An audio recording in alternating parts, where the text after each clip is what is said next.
everybody. Welcome to another episode of Snap Decisions. I am your Snap DJ, your host with the most, and I have my two favorite people in Marvel Snap with me tonight. That's no joke. I've got, of course, the kid, and no big deal from the How Can She Snap podcast. What's going on, gentlemen? Always a pleasure having you on the show, and I can't wait to chat with you guys tonight, man. Dude, your intros, you're too nice. You're too nice, Joe. I appreciate it, man. Thank you. And of course, I had to make them feel at home with the shades. You know, I listen, I like wearing shades too whenever I can. So why not, break out I actually wore them to work today, and they're all like, well, you got Oakleys there? I'm like, hell yeah, man. They're my Terminator issue Oakleys, baby. They're fantastic, man. They look fantastic. I love it. Yeah. Oh, man. But yeah, great to have you guys on again. It's the first time I've had you on since I hit Infinite. So we were talking a little bit about that before the show started. And these two guys, like, huge supporters of me as well during that whole thing.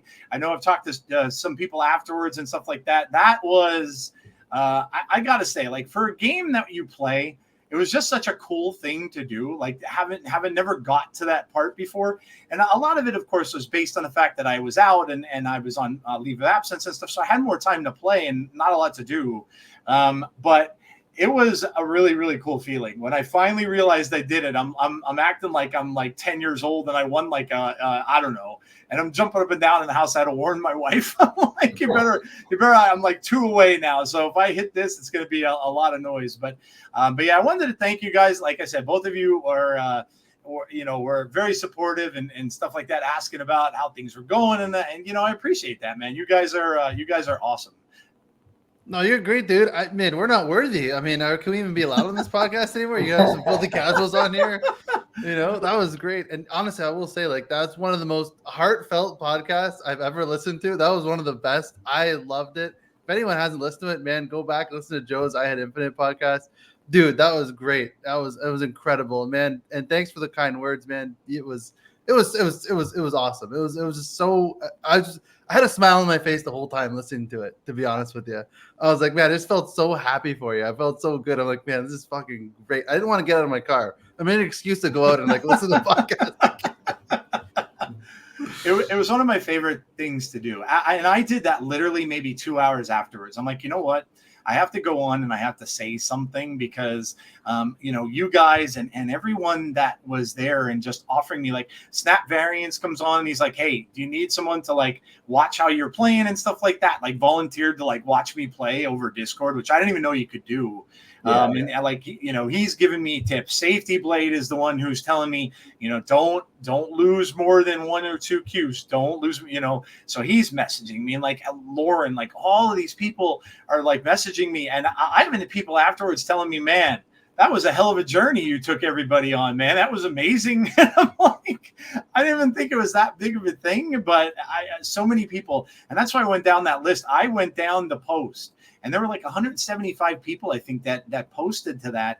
And I had to thank every one of them because, like, listen, when it comes down to it, nobody has to do that. They don't. Everybody lives their own life. And they've, most of them have all hit Infinite almost every single month, or many of them have.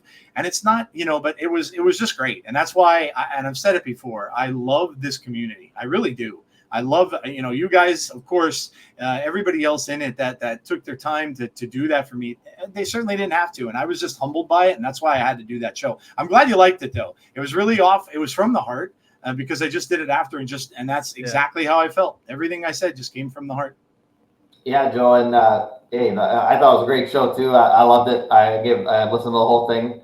I will say, too, like you're saying, most of them probably hit Infinite, but remember this, the first one's tough. Even if they've hit it, if it was 6 months ago, whatever. But I mean, at least for me, I thought the first one was tough. I think for the kid, like the first time you hit Infinite is by far the hardest time.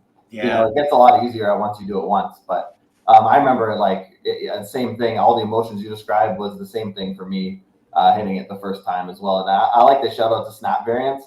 I keep matching up with him on the ladder. I've played him like 3 times this month alone, and I love how he's just that, or she. Actually, I don't know, gender there, but for Snap Variants, but very down to just spam emotes and be a moron during the game. So like our games are just high flying emotes going across the board. So I love matching up with Matt Variance on the ladder, which seems we must be around the same rank because I keep running into. It's funny how you do that. Ironically, I played him in the first match of Snap Judgments League this month too, and I lost to him. He beat me with a Surfer deck. He is good. Yeah, it's always a tough match. Yeah. Yeah, he's awesome. I just had him on the show. He never really wanted to come on a pod or anything like that. He was kind of, as some people just don't, are a little shy with it or whatever. Mm-hmm. And then he's like, I think I'm going to come on and I think I'm going to chat with you. So I'm like, that's awesome, dude. So he came on.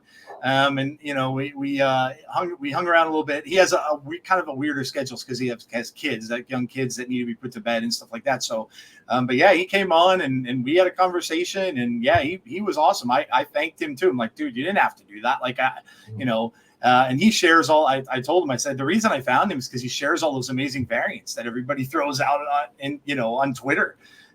So it was just another person. Twitter follow, yeah. Yeah. Oh man, but yeah, it was great, man. And like I said, at least I think I'm at 94 now. If I do it again, great. But like you guys were saying, it is true. It is easier to get there than after. It really is. Like I think I just play a different way now. I just am playing a different way. I'm not losing big cubes. I'm not losing, every now and then a 4-cuber and stuff, but I have not lost any 8s.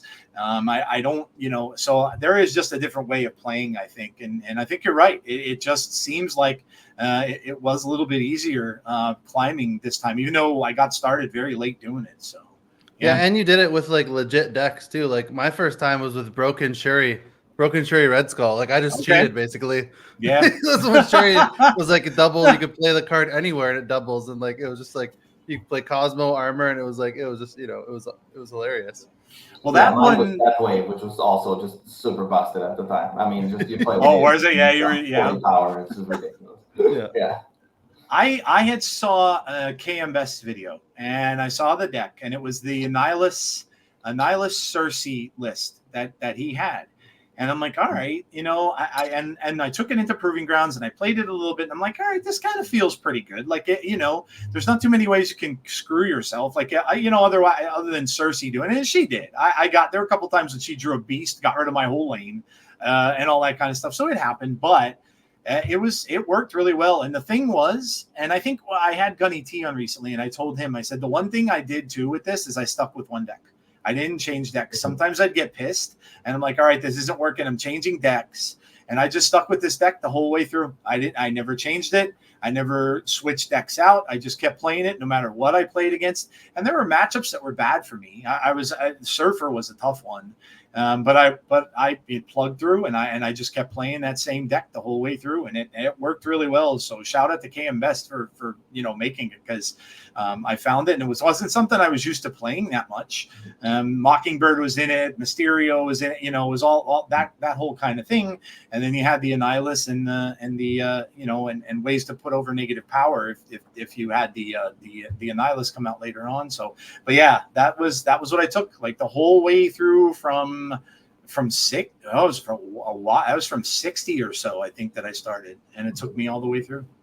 Yeah, that's awesome. That was going to be the next question I asked you. Actually, you answered it. It was great. I was going to say, did you end up sticking with one deck? I did. That's like the best way, because you end up knowing all the matchups and everything. You get very comfortable when to snap and retreat. Yeah. And so, especially if you're grinding up for the first time, like nerves and stuff play a big role, and you want something that you're very comfortable. Even if you take a couple of bad losses, like you're just if you switch to another deck, then like you might have a matchup where you don't know, and then that's when you spiral down and 8-cube loss, 4-cube loss, and you're like, man, it's like, then you switch again, and it's a vicious cycle. It is. I was telling you guys before the show started, I got up over 99, and I was at like 99 and 3 or something around there, and then I started to play, and I'm like, okay, and it's so nerve-wracking too. It's so weird. Like I was sitting there, and I'm like, you should start to play a little bit again. Then I'm thinking, no, I'm not going to, it was almost like it wasn't the right time. And it was a Safety Blade was saying to me, he's like, well, I told him, he said, listen, take breaks. Don't get down. If you start losing or whatever, walk away for a while, come back to it later on, as a lot of people have said, and I, when so I'm like, all right, I'm gonna pick it up. I'm gonna start playing. I played 2 games, and I remember losing 2 in a row. So I lost 2. I lost 1 cube. I lost 1 cube, and then I lost another. I went actually back down to 92, and I'm like, oh man. And right away, like you're saying, like that whole process starts going through your head, and I'm like, here we go. I hit this before. I got all the way up here, and then I dropped down like a stone. So then that's when I'm like, all right, I'm putting it down. So I put it down. About 2 hours later, I had something to eat. I came back, and I went back to it, and I won 2, and I won 2, and I got back. I got up to 97. I'm like, oh my gosh, man, I'm so close. Then it was almost fate. And I'll tell the story. I think I told the story in the podcast too, but for people that didn't hear it, I'm a big Kiss fan. Always have been. Growing up, I was always a big Kiss fan. So I have a thing on YouTube, and I'm just letting it play. There's just a playlist and letting it play. And so a video comes on, and it's a song by Kiss that probably no one has ever heard of. It's from an album that they even think sucked. It's called The Elder, that came out. I was probably, I don't know, 82. But it wasn't popular at all. The band even hated it. They don't play any music from it. But there was one song on it that was like an inspiring song called The Oath. Well, all of a sudden, this song comes on. I'm like, no way. I'm like, all right, this is destiny for me now. Because I love the song since I was a kid. And all of a sudden, that starts playing. I'm like, all right, here we go. I'm just going. I'm getting in. First game I played at 97, the person retreated right off the bat. Just I get in, they retreat. Second game I play, I get in, I get my hand, they get their hand, they retreat again. I'm like, there's 2 cubes, right? I'm 1 away.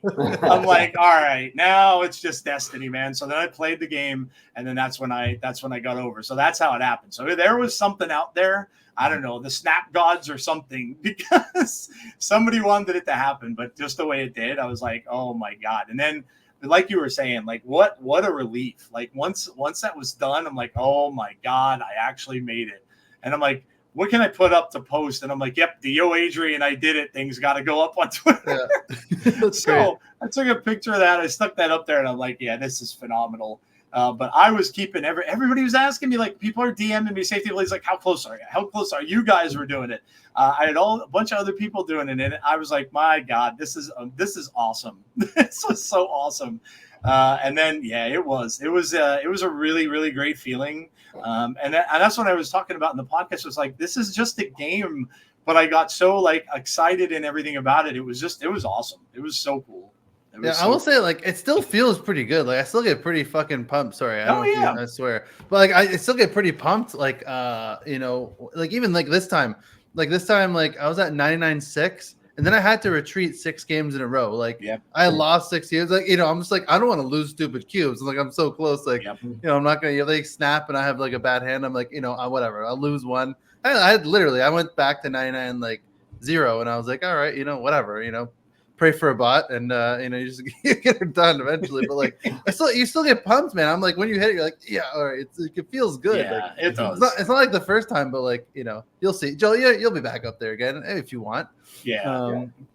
But yeah, no, it still feels good. It's just like it's fun. It's a good time. Yeah, it's awesome. It is. It really I'm is. happy for you, man. Thank you. I appreciate it, guys. Yeah, it's just like I said, I just have fun playing this game, and stuff like that is just what makes it more fun. And, everybody and the community being what they are, and everybody being behind me was like, wow, this is amazing. Just blew my mind. So it was awesome. The new Infinite this month will be that Casanova. We got to beat the Deadpools Diner. Yeah, that's right. That'll feel like hitting Infinite. Getting top of the getting the bubs or whatever. Getting the bubs, the 250 million bubs or whatever it is. Yeah, we got it. That card looks sick. We gotta do it.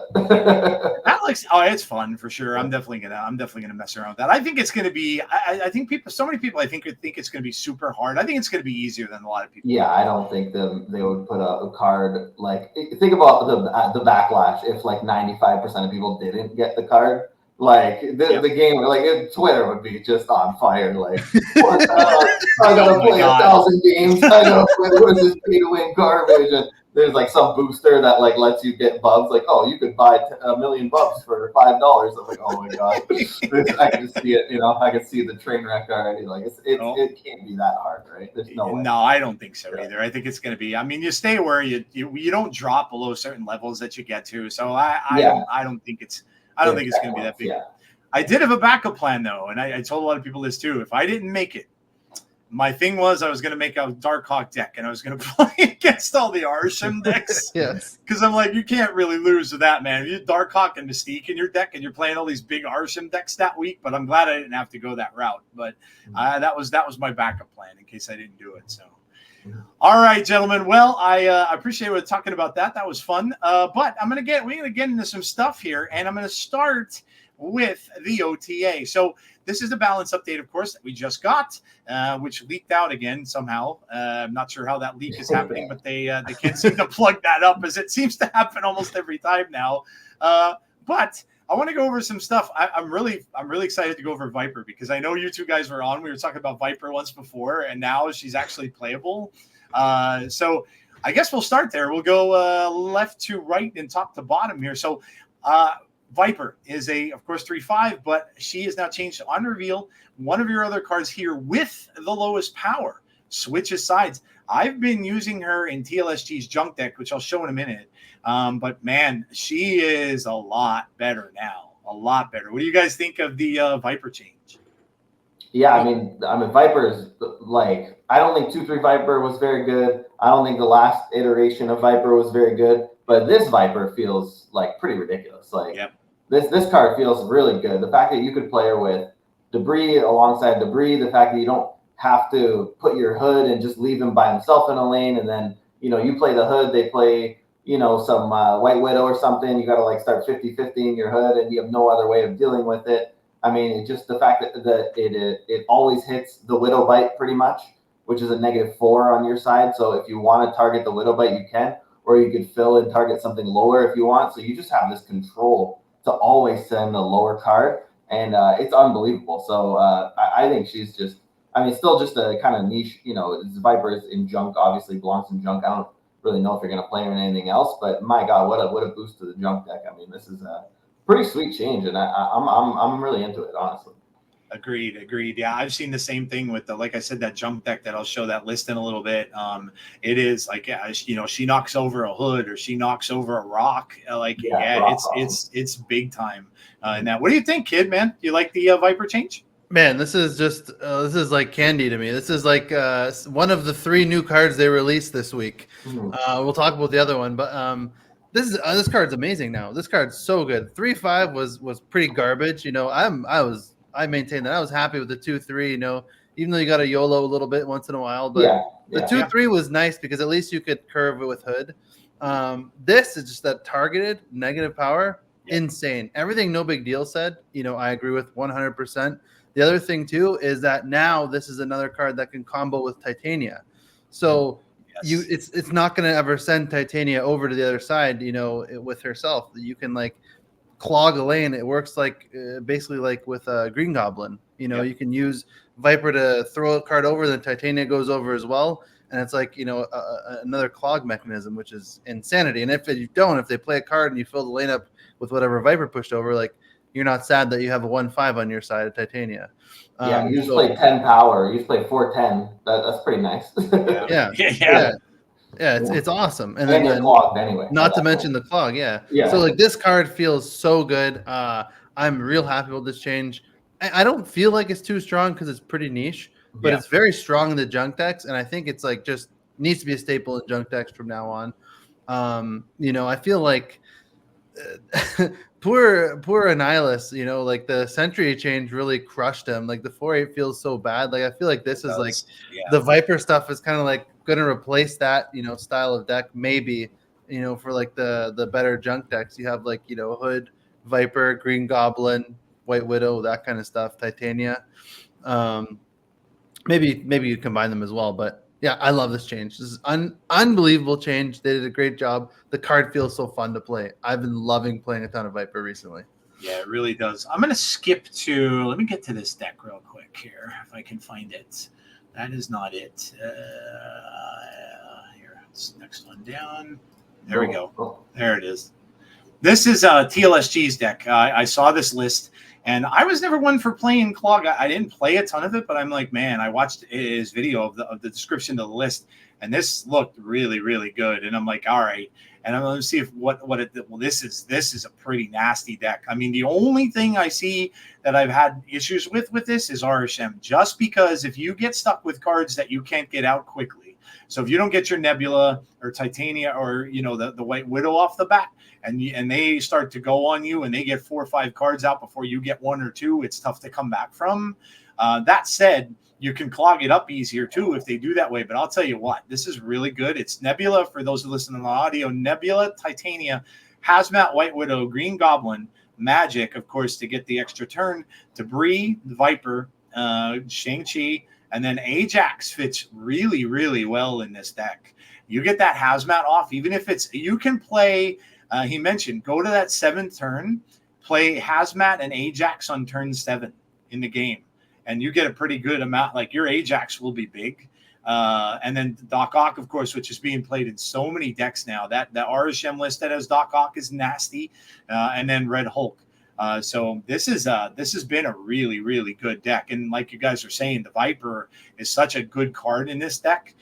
Pushing over rocks, you know, other things, you know, for me to just clog those lanes up. And the only thing about this I will say is if you're going to try it, you got to know when to snap quickly, because if you don't and you get to the point where they're all clogged up, they'll just leave and you'll win 1 cube. So you got to know when you have your win conditions. Go ahead, no big deal. No, I'll say that's a good point. I'll say as a Galactus player, Joe, you know all about that, right? You don't want to get 1 cube when you actually get your Galactus off. Yep. You get the ramp, you know it's going to happen. You don't want to just get 1 cube, but you got to get minimum 2 cubes off of those. So that kind of fits your play style perfectly anyway, right? As if you're comfortable with Galactus, this is the same thing. Once they're clogged, they know they lose. They have to leave. So you want to get at least 2 cubes. I was just gonna say, if anyone listening is like a filthy casual like myself and don't want to spend 6K on Ajax, I want to try this deck. This deck looks really sick. I think I'm gonna replace Hazmat Ajax with the Hood Cannonball. I think Doc Ock with Cannonball is really sick. Like you get a guaranteed clog, and then instead of turn 7 Ajax, you just play Cannonball instead. Kind of does the similar thing, right? You know, he's the lane winner. Same thing, Ajax. You're playing a 522 or whatever the hell he is on turn 7. It's probably crazy. So same thing, Cannonball wins the lane. So I think I'll steal this deck from TLSG's YouTube video. It's been great lately, and I haven't seen this one though, so I've been willing. I haven't tried Clog with no magic with magic yet. I've been playing without magic, but I want to try the Doc Ock magic because this looks sick. Yeah, it's good. Go ahead, kid. I was gonna say two things. One, in lists like these with Doc Ock and Magic, a good tip is play Dr. Octopus on the limbo lane if you can. That way, you know, there's that's way that, you know, they can't kind of pull the rug from under you and change limbo last minute with like whatever card they have, move their Nocturne, that kind of stuff. So Doc Ock always good to play on a Magic lane to clog that lane, as much as possible. That way, you can. They're going to be clogged by that point anyway, So after you clog that, but turn 7, usually they can't even play a card. So it's pretty awesome. The other point I missed actually when we were talking about Viper, this reminded me. The great thing about this Viper change is it made Debris a real card too. So Debris is a card that was kind of like a cope, kind of junk card. Like it was, I loved playing Debris. I thought I had a lot of fun with her, but she's like a real card now with Viper because like you're targeting those rocks. Like they're gonna get 2 rocks on their side with Debris. It's pretty significant, man. So like Viper with Debris, that's the other card that I was thinking about, the little Viper package. Got to be with Debris. It's an insane combo. It's really, really good. Yeah, I underestimated having my own space too. Not having the rock on my side. I just almost took it for granted that Debris just kind of cucks you with the 2 rocks that she gives you, right? So just having a 5 there instead of a 0, and 3 other spaces to play with is feels really nice. Yeah. Yeah, I watched him many times play it, and he would do the whole. And I don't use Titania all that much because it boggles my mind how to get it where they're stuck. But I'm watching him do it, and almost every single game he gets that Titania over there. Did exactly what you guys were saying. Would get the other rock up there with Viper, and then they're clogged. their whole lane is done. They have the Titania, they're stuck. They can't do anything else with it, and then you fill your lane, and your lane's just bigger. So I saw him do that a bunch of times. But yeah, this is a sick deck. I even played the debris where she went off twice. And I forget the one location that lets you at the on reveals done twice. She went off twice, and I still ended up winning the game. The last couple of times I tried to do that, I lost because you're filling your own side of the board too. But I was just able to get out that stuff at the end. The Doc Ock sometimes when their lane is full just wins the lane. So yeah, this is a good deck, and it's a nasty deck. There are, like I said, Arishem is a little rough because they can get going a lot faster.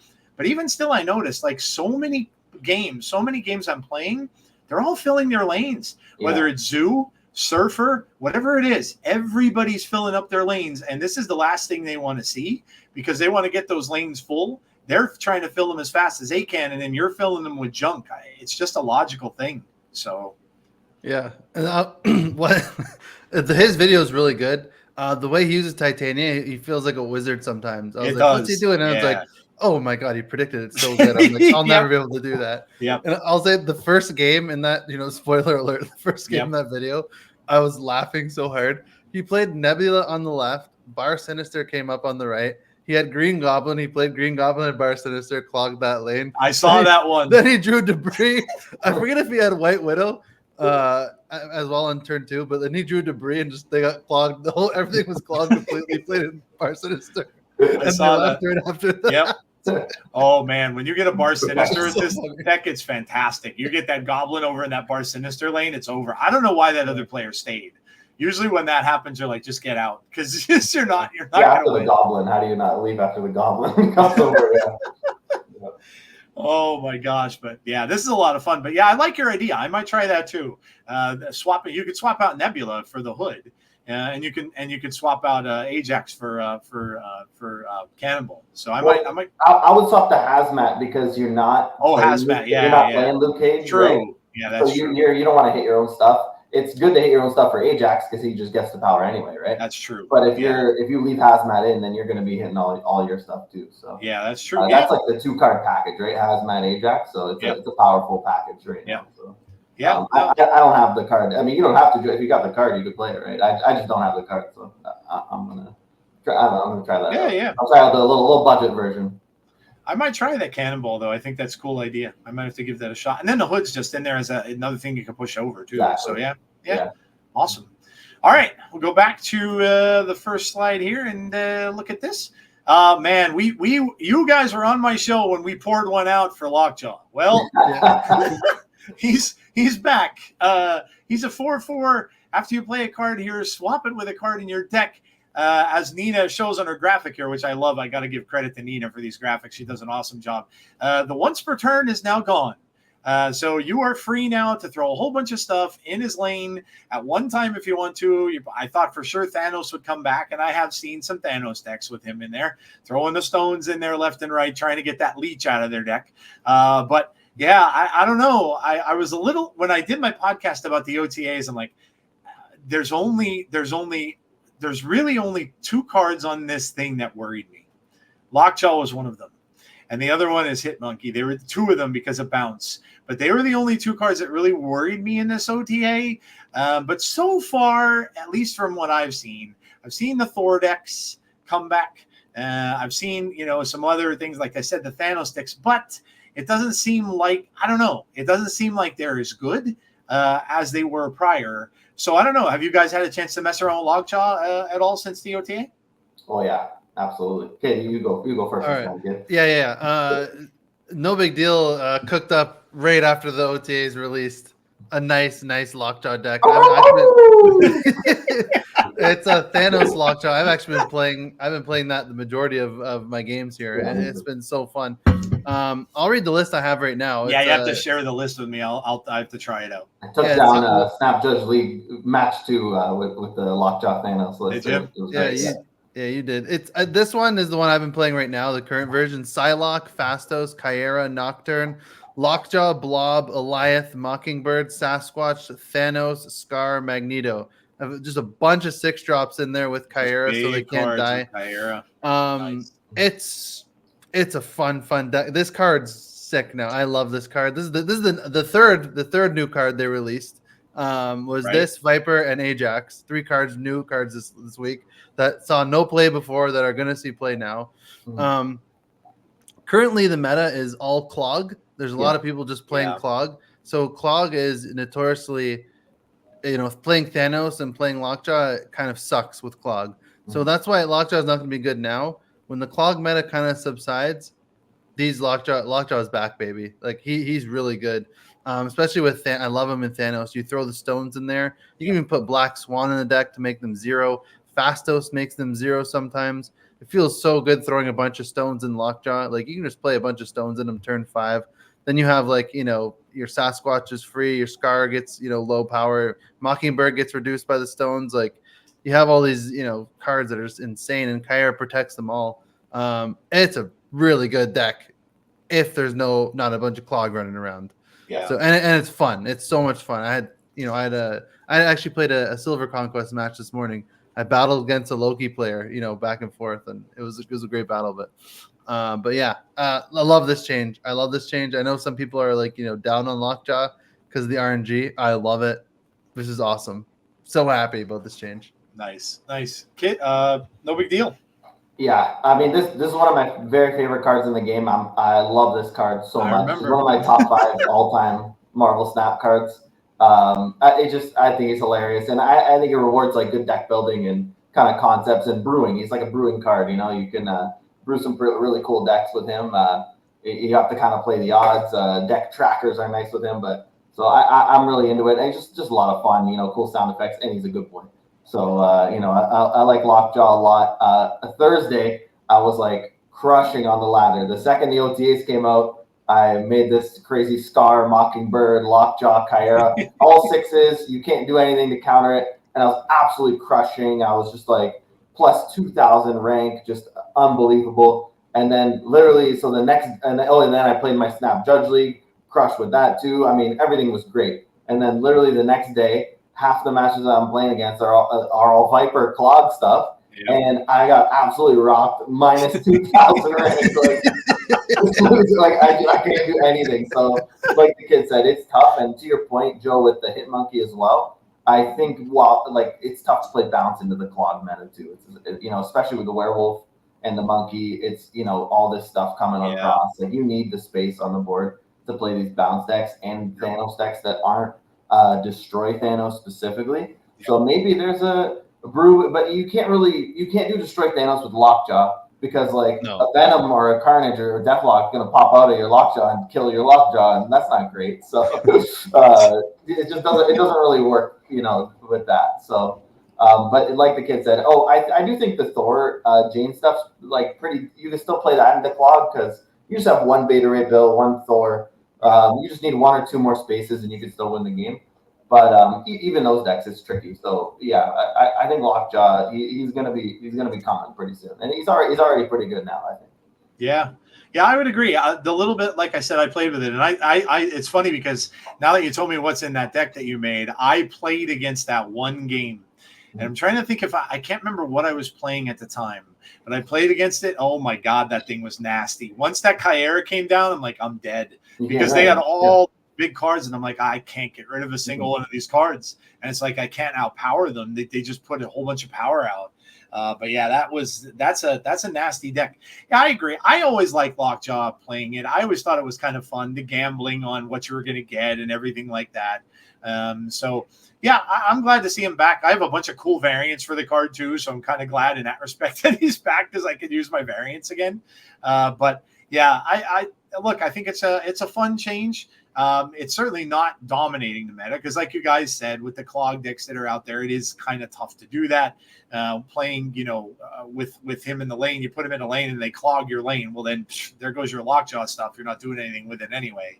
But yeah, I don't know. I think it was a decent change. I know they made it with a little precautionary thing, saying that they want to watch it and stuff like that to make sure it doesn't go back the way it is. But I think it was a good time to bring it back. Yeah, and to your point, Joe, of it dominating the meta, as much as it is one of my very favorite cards in the game, I do think they should keep it at 4.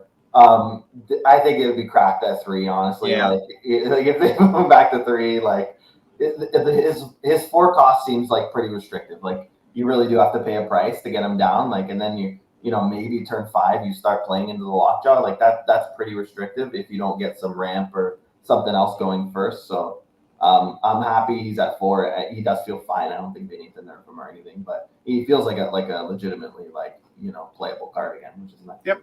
Yeah, I agree, 100%. All right, our next one is the big man. So Blob stays a 6-0, obviously, but his on reveal is still there. Merge cards from your deck until it gains 15 points or more power. What they got rid of was his ongoing ability, which is can't be moved.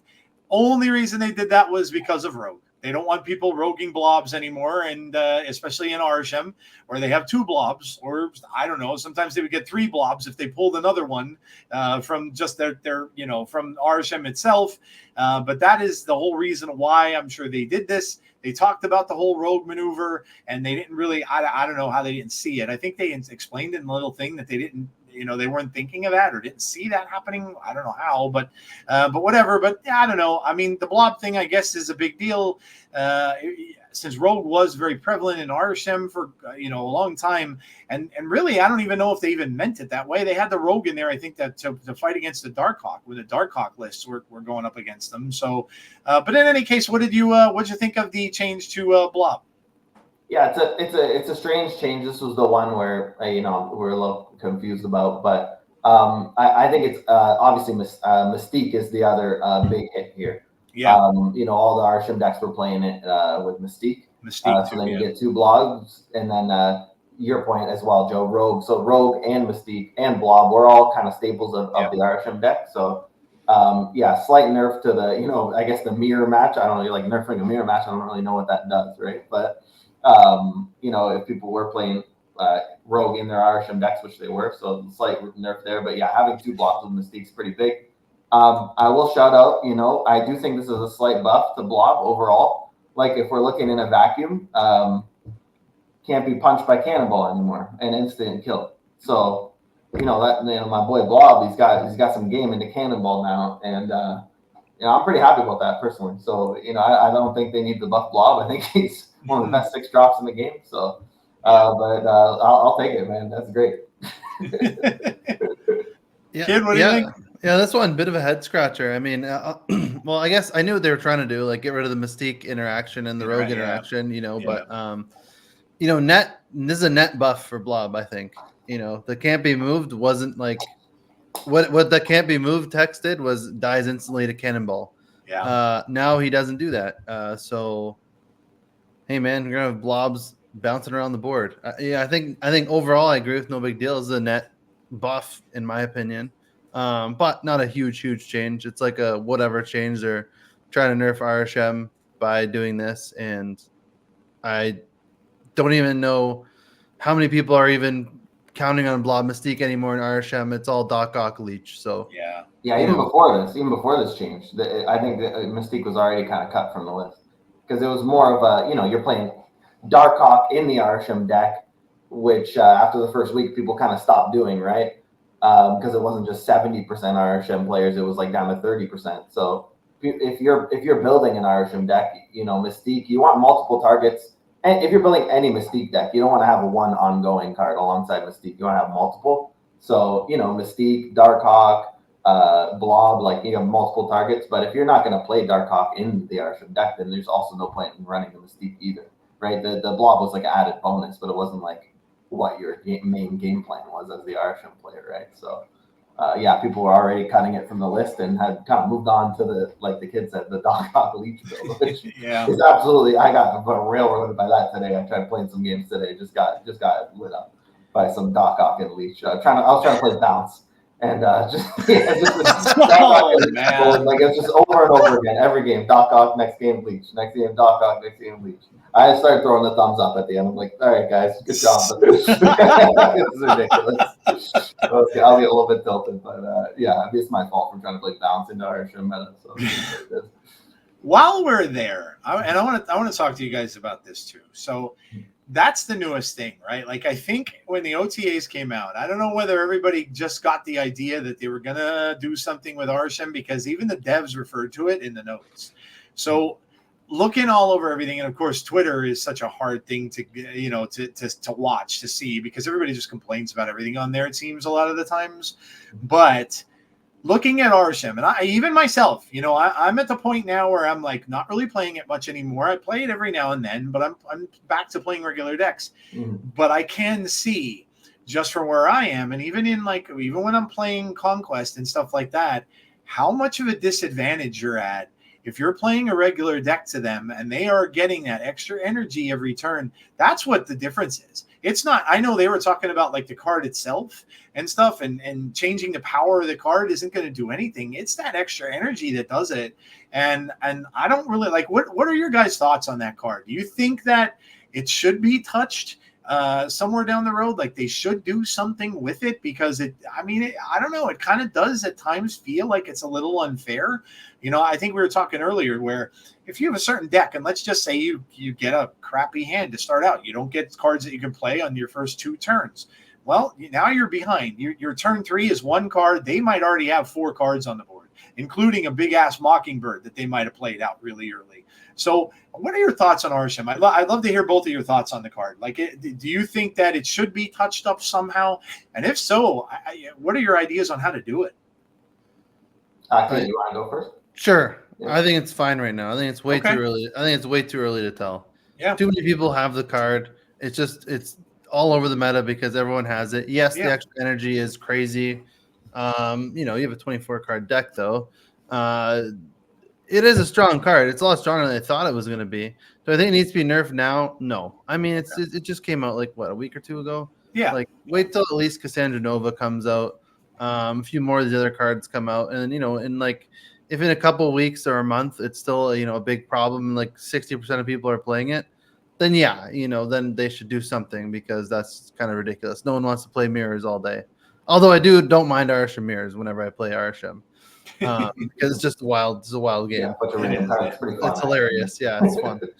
But yeah, I personally, I don't think it's that bad right now. The Doc Ock Leech stuff is really annoying, but wait till Cassandra Nova comes out. I mean, people are probably going to put them in their Arishem decks too. Let's be honest. I was thinking of that. Yep, I bet you she sees the deck too right away. Yep. Yeah, but yeah, no, I don't know. I personally, I think it's too early, and it's not like so oppressive where it's ruining everything right now for me.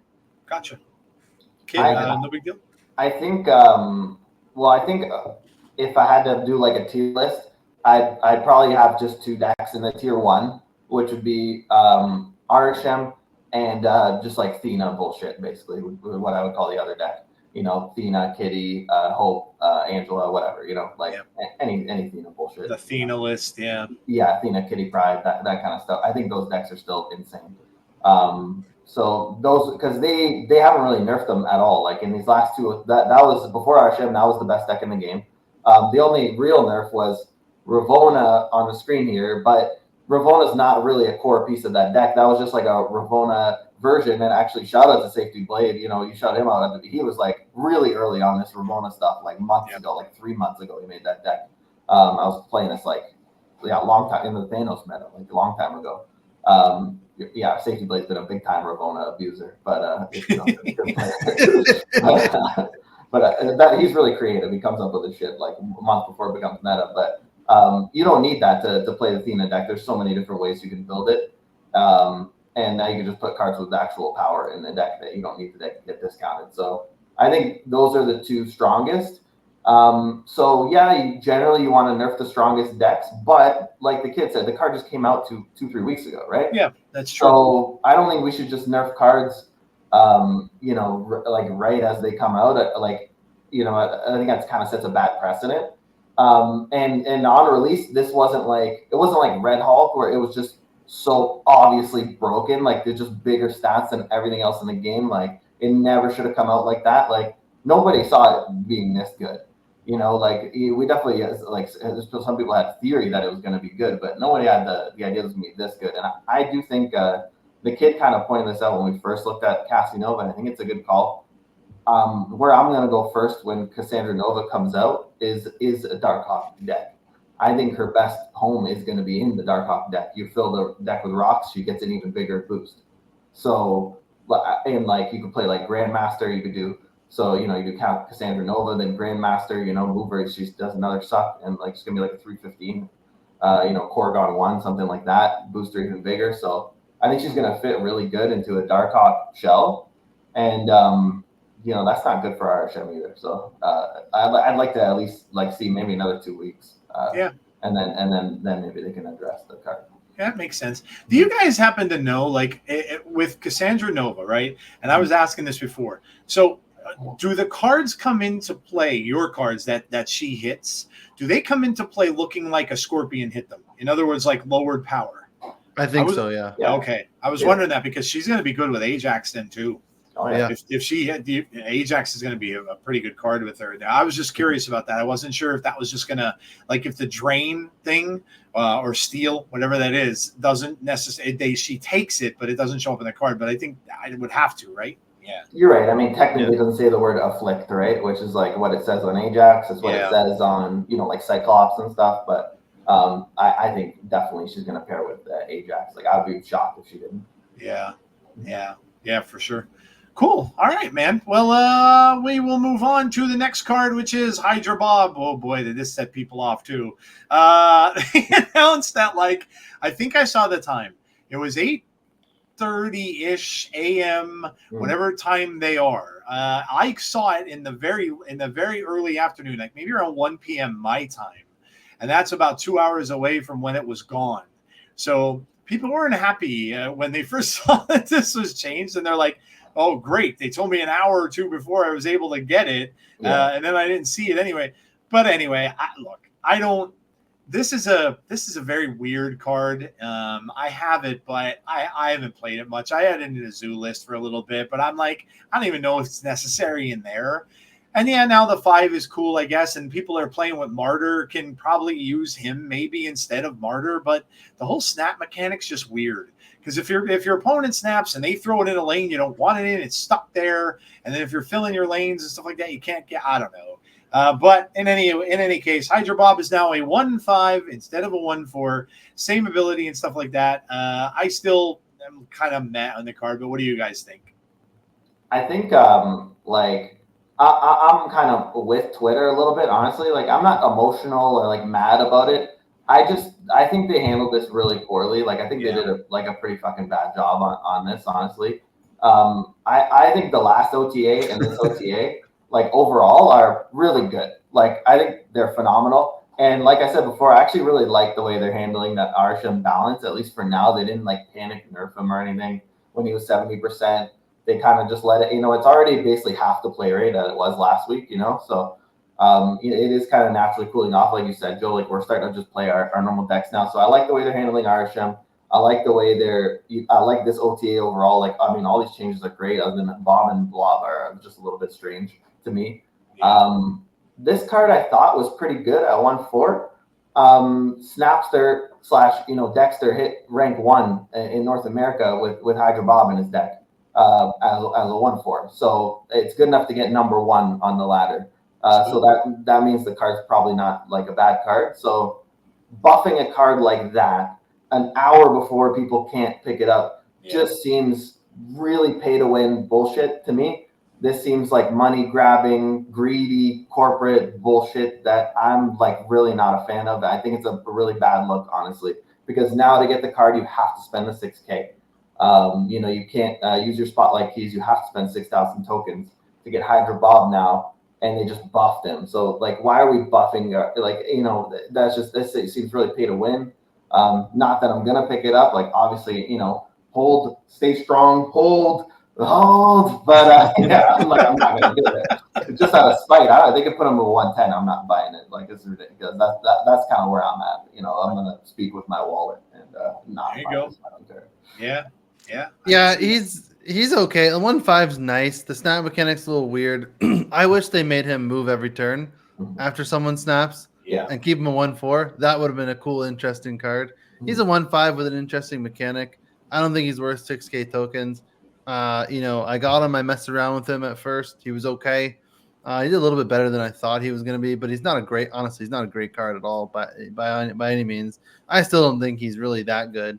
I was talking no big deal. We were saying one drops seem really hard to make now. Like it's really hard to get a good one drop without completely breaking the game. Yep. There's so many good ones. It's tough. It's tough. He's just like, I don't know, if I'm making a deck with a bunch of one drops, like I'm not thinking about Hydra Bob. Like he's probably not making the cut. Maybe over Martyr for sure. He's just strictly better. I would say he doesn't lose you the game. Yeah.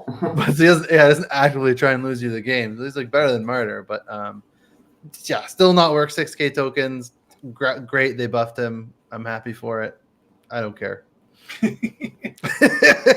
don't know. Yeah, I have him, whatever. I don't have him, and I don't care. It's not like he's breaking the meta right now. So no, it's not like I have to queue up a match and lose to Hydra Bob. Like it's not happening. So yeah, that's very true. That's a good way to look at it. Yeah. All right, we got Ravonna. This was a long time coming. I was surprised she didn't get nerfed before this.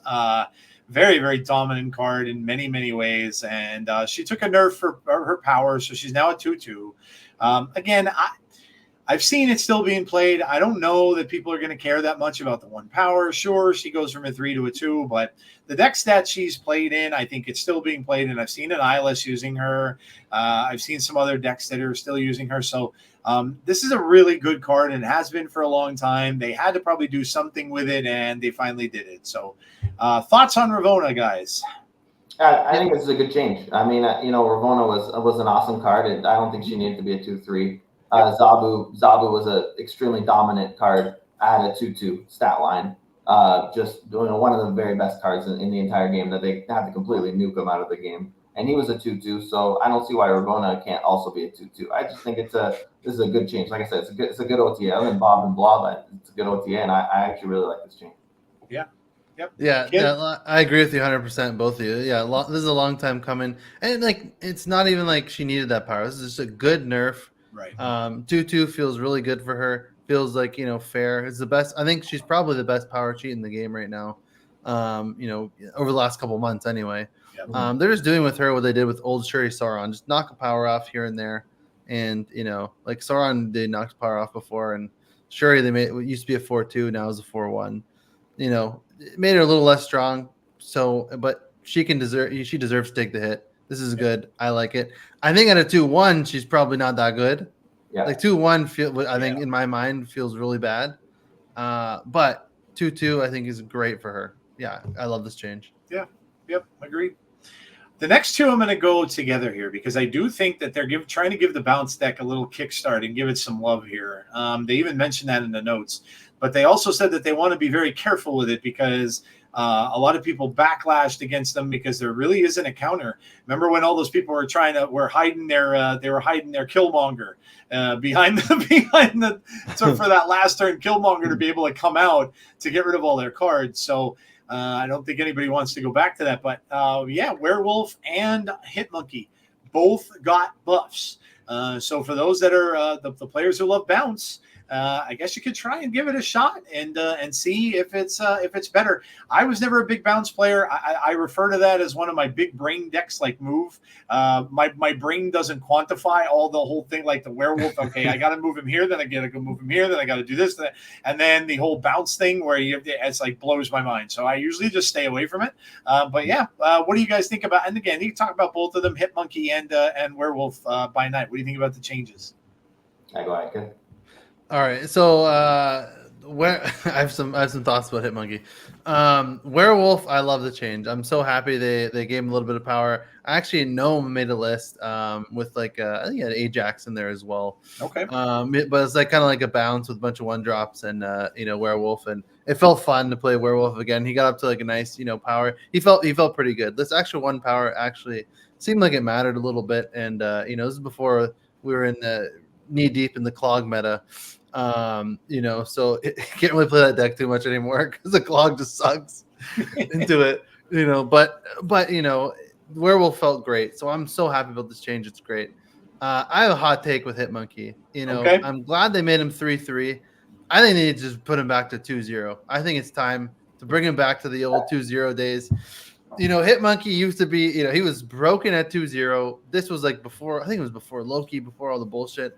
There's so many more better cards in the meta now in the game. Like I think we can survive a 2-0 Hitmonkey because it'll be cool to have that kind of archetype back and because Hitmonkey was just dog shit for a while. 3-2 felt so bad to play. I really think that he could be a 2-0 and be just fine. If those decks get popular, there's always Sandman. You can play those kind of decks. Mm-hmm. So I don't know.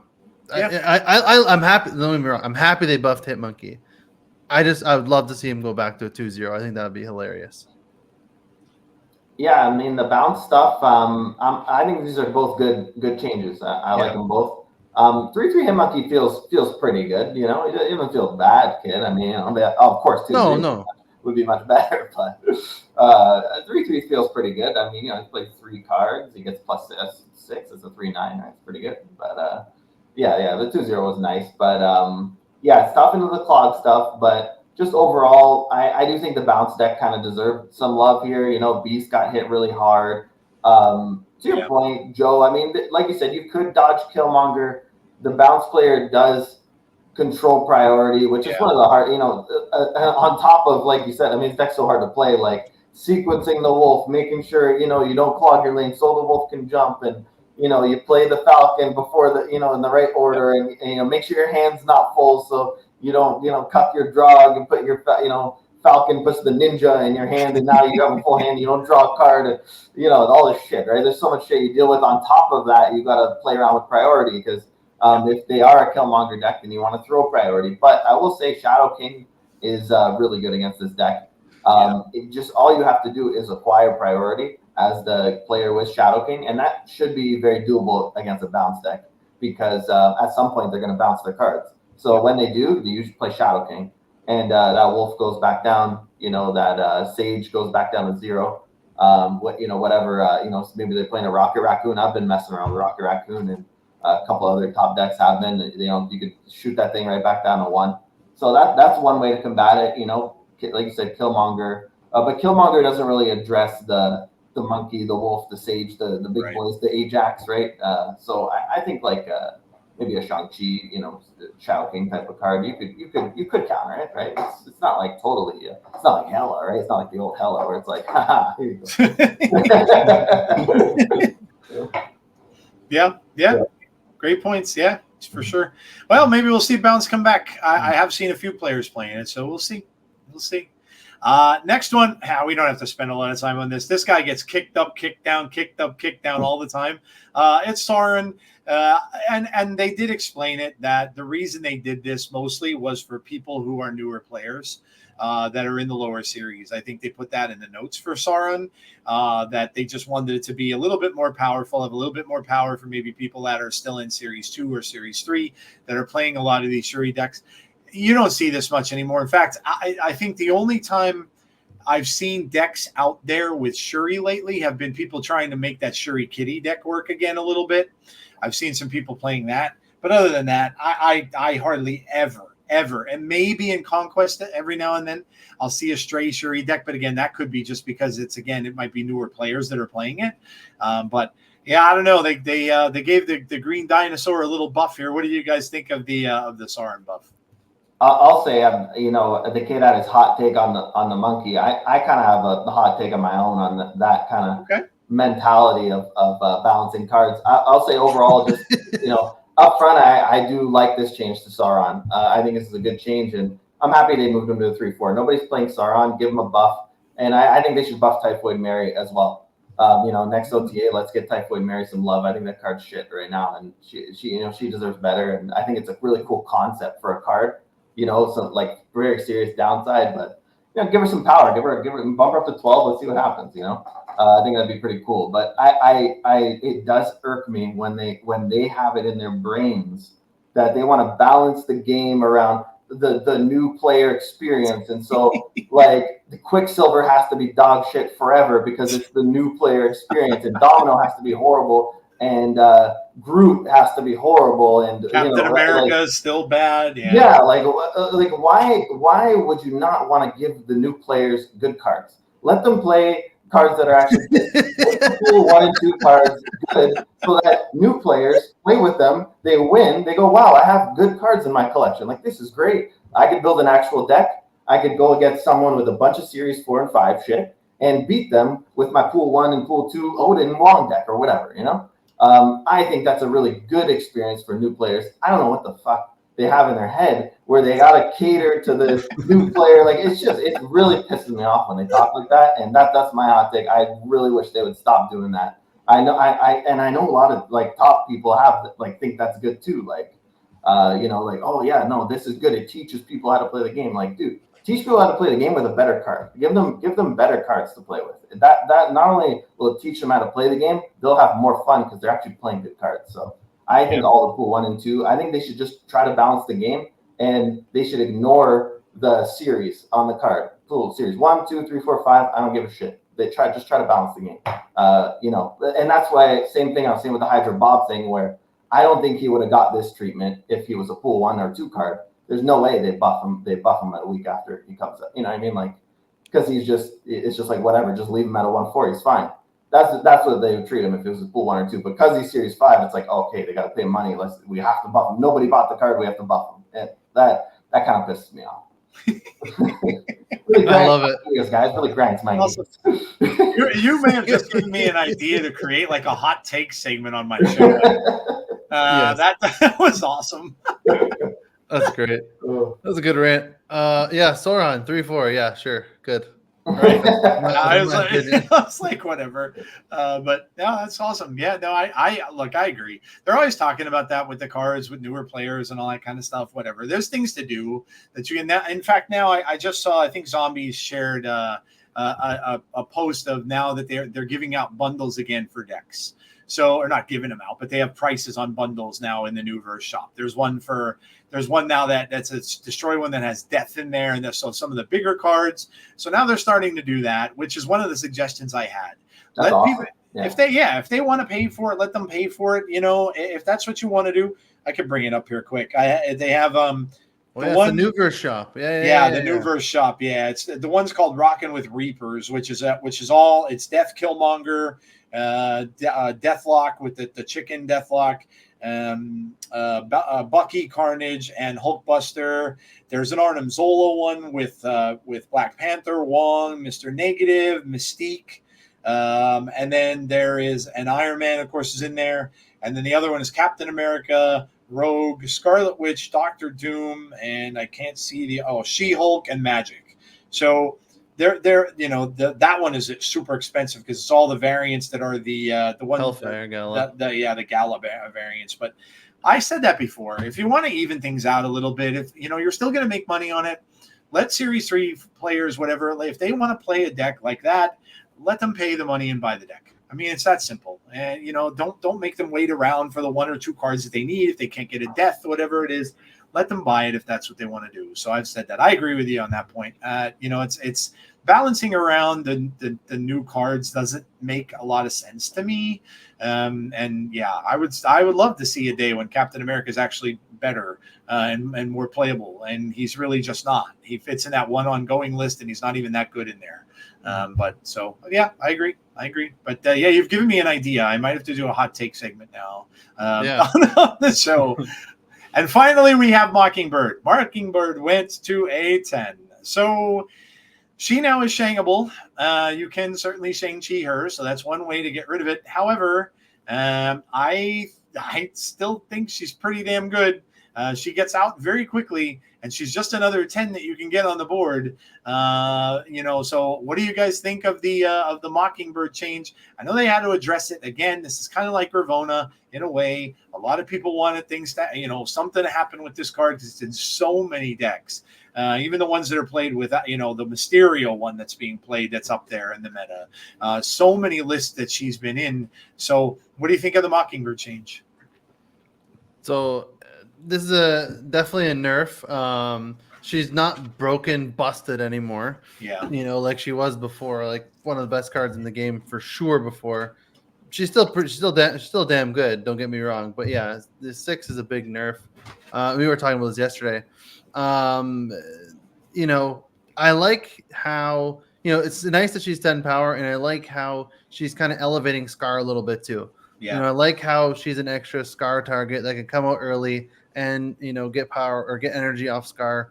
I think that's really fun. I've been doing some Scar lists. Binks came out with a really fun Scar list with Mockingbird and Sasquatch. That was a ton of fun. I like this change. She's one of the best cards in the game. They had to nerf her.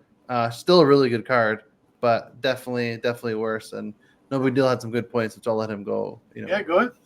Oh, okay. Yeah, no, it's one of the most broken cards. I mean, we knew it was going to be busted on release. It came out, was one of the best cards in the game. It seemed like the card they forgot to touch, because like every other card in that month got like massively nerfed. Like I remember Hope Summers was giving +2 per card you play on her. Like, you know how good Hope is now? Imagine she was twice as good in the Dynamites. Literally twice as good. Just double the power, because you give me +2 for everything you play on her. Absolutely insane. But they just left Mockingbird. They just left her. They just like forgot. Oh, what about Mockingbird? It's 5/9. Okay, so I play a Squirrel Girl, and now that's a 3/9. And now you can't do that anymore. And so if they play Mobius on 3, like so you play a Squirrel Girl, and then they play Mobius on 3.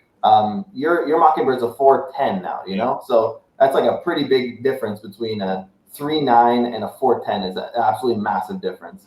Also, if they played Mobius before, playing a 5/9 is not that bad on 5. You know, like it's not what you want to be doing, but they also don't want to be spending 3 energy for 3 power, which is what they're doing with Mobius.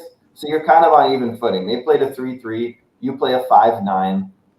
They didn't really counter you that hard, unless your whole deck is like energy cheat stuff. Then of course they're countering you, right? Like you're playing Loki or something. But so that interaction is now gone. Now it has to be Mysterio.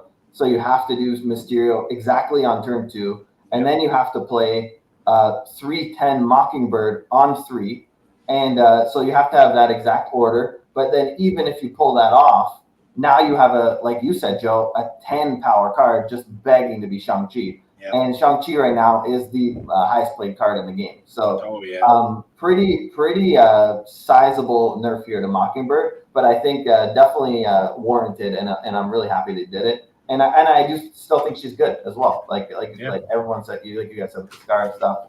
Kyra, she gets protected from Kyra now. So I think it's just a good nerf. It's a nerf for sure. 5/9 was absolutely crap. And, we got to build around this card a little bit differently now. And I think that's a good thing, because it was really stupid before. Yeah, there were so many times. I mean, she was in that deck that I got to Infinite with, in that Annihilus deck. So many times I got her out on the last turn as a 0/9. And it was just like, it just wins you the game. So, I agree. Good points. Don't feel bad, Joe. I've been abusing this card since release. Don't feel bad at all. I've gotten so many cubes off of this freaking card. It's crazy. I mean, you when you think about it, you get down a big last turn. That a 0/9 with another big powered card that you can slap down there. I mean, that's a lot of power at the end of the game. So, yeah, you're right. It was a long time coming. It was a lot like Ravonna. They needed to do something with it, and they did. So, yeah, I agree. I think it's pretty good. I'm still seeing it used, and I've been using it myself in certain decks too. So, all right, cool. I'm gonna look at some decks that I've been playing here. So, this might be similar to yours, the one that you guys were talking about. Yeah. I don't even know who I got this from now that I remember. It was another content creator, but it might be Zombies. This might be Zombies deck. Oh, you might. Yeah. Oh, you're right. I think it is. Yeah. This is Zombies. So this is a Thanos Lockjaw deck, which they had touched on a little bit earlier in the show. This is Psylocke, Jeff, Kyra. Black Swan is in here, which that card just doesn't ever get much play at all. Shang-Chi, Lockjaw, Cull, Vision. There's Mockingbird, Thanos, Scar, and Magneto. So yeah, I mean, you obviously you guys talked about this a little bit earlier in the or No Big Deal talked about this a little bit earlier in the show. So yeah, I mean, I don't know. This seems like a pretty viable list. I don't know that I necessarily want Black Swan in there, but I guess she could be in there to just bring them in as zeros, and you could just keep pumping the Lockjaw lane with it and stuff. And it is similar to what you guys talked about with the big power. You got big Magneto, Scar in there. A Mockingbird's a 10, Cole's a 10. and even Thanos to an extent. When you get all those stones going out there, a lot of them out there could be a 10 or a 20, and then you got a vision that you can move around too. So, comments on this deck? Yeah, I mean, I'll say like just I'm trying Fastos over Swan now. I messed around with Swan a little bit. Yeah. I mean, she works too, right? Even if she pops out of Lockjaw, right? Like that also can be really nice, right? Like if you just happen to draw a stone or whatever, like you could play a couple cards in the Lockjaw. Swan pops out, but then Mind Stone pops out, so it draws you 2 1s. Then they cost 0. I've been playing Fastos in that slot. Just trying it out. Fastos is great on all the other cards too, right? You get a 5 Magneto, you get 3 Called City and whatever, right? Or even just the 2 power, like having 13 power Star, it feels like really good a lot of the time. So I've been playing Fastos, and I've been playing Eliath over Vision just because he's 6 and he's 10. That's really and it just has a really nice effect too. So if you don't hit the Kyra, you think the Shang-Chi's coming, Eliath's pretty nice for that. Also just shuts down all these crazy combos, right? They play some Wong, some Namor, or whatever the hell they're playing. I also I like this Jeff split. Joe, this is like pretty unique. You got a gold, you got the Jeff, you got a nice variant here. We got glowing silver with the gold split. This is a unique kind of Jeff. I've never seen a split like this on Jeff before. And there's a lot of Jeff splits out there. I've never seen one like this. So thank you. Yeah, no, I like this one. The gold and then the white neon around them kind of looks cool. Yeah, looks awesome. I have a couple. I have the Magneto with the purple, a split around him on the bottom there too. But thanks. Yeah, I love Jeff's awesome, man. I love that card. I can't wait till they come out with the Shark Week Jeff stuff when they have all the cards with him and the other heroes and stuff in the cards. I don't know if you guys ever, if you ever get a chance. Look at a Jeff comic book if you ever get a chance to, because it reminded me of the old times reading like Sunday afternoon comic strips in a paper, because there's no words. All the comic is just you'll see pictures of him doing goofy shit, and that's all it is. There are no words in the book. It's all artwork, and I'm like, this is phenomenal. And I never knew until he was a character I never really knew too much about. It was kind of like when I realized I didn't know much about Gwenpool, and I had to go back and read Gwenpool stuff because I didn't know anything about either one of the cards. And then when I read the Jeff comics, I'm like, I love this. This is like reading Sunday comics in a newspaper. So yeah, I love Jeff. I think he's awesome. And of course, Shark Week's coming up soon, so there you go. But I think they're doing that to coincide with that, which is actually kind of funny. Yeah. But yeah, I don't know, kid. You've tried this, right? So you've played a version of this too. I love this deck. This deck is a lot of fun. Not good into CLOG right now. Now that CLOG's like really, really prevalent. But before the CLOG, this deck was cleaning up. No blob in here to me is blasphemy. I'm just gonna come out and say that straight up. Yeah. Straight up blasphemy not having blob in here. Yeah. Personally, I ended up cutting Call Obsidian for Sasquatch. Okay. One, because I like the protection with Kyra, and I feel like you could, for the most part, get Sasquatch out a little early as well. Like you can get him down to a 4 power or 4 cost pretty easily. And I just got nervous every time playing Call with all the Shang running around. Like no big deal said. He's the #1 played card in the game right now. Yeah. Just throwing Call on 4 felt like I was asking to get Shang-Chi, Yeah, but I don't even run Shang-Chi in the list, and I actually do like the Black Swan tech. I really want to try playing Black Swan. I haven't yet. I have Nocturne in that. We've also messed around with Fastos I have in there as well, and also messed around with Wave as well for the ramp. But I felt like with Mockingbird, with Sasquatch, and with Lockjaw, I wasn't really using the Wave as much as I probably should have. Doesn't come up that much, That's why I've kind of taken her out, put her in as well, Yeah. I do want to try messing around with Jeff as well, because Jeff's great coming out of the Lockjaw too. Like you're not that mad because you can move him, Move him out. And Jeff is just Jeff. He's just this unreal card. Oh, he's a stud. Yeah. The Psylocke's great to ramp cards out, like especially like 10 power cards. That way you can get your Scar going. I love this deck, man. This deck's so much fun. Thanos is back, maybe. Oh, go ahead, Joe. Sorry. Yeah. No, I was just gonna say Thanos is back. I kind of love it. I like seeing him back. Yeah, Thanos feels great, and I mean the Thanos himself is really nice to play out too now, because Soulstone protects him if you don't have a Kyra, or you can you get any weird locations where you can't play. You can now play a 10 power Thanos there, which is pretty sweet. Like Space Throne, you could just put a card and then you could throw Thanos on top of you, like 18 power and a Space Throne. It's just ridiculous. Psylocke sets up a ton in this deck. Like you play Psylocke on 3, then you do Lockjaw Stone on 4. Lockjaw Stone on 4, or you play Psylocke on 2, Lockjaw on 3.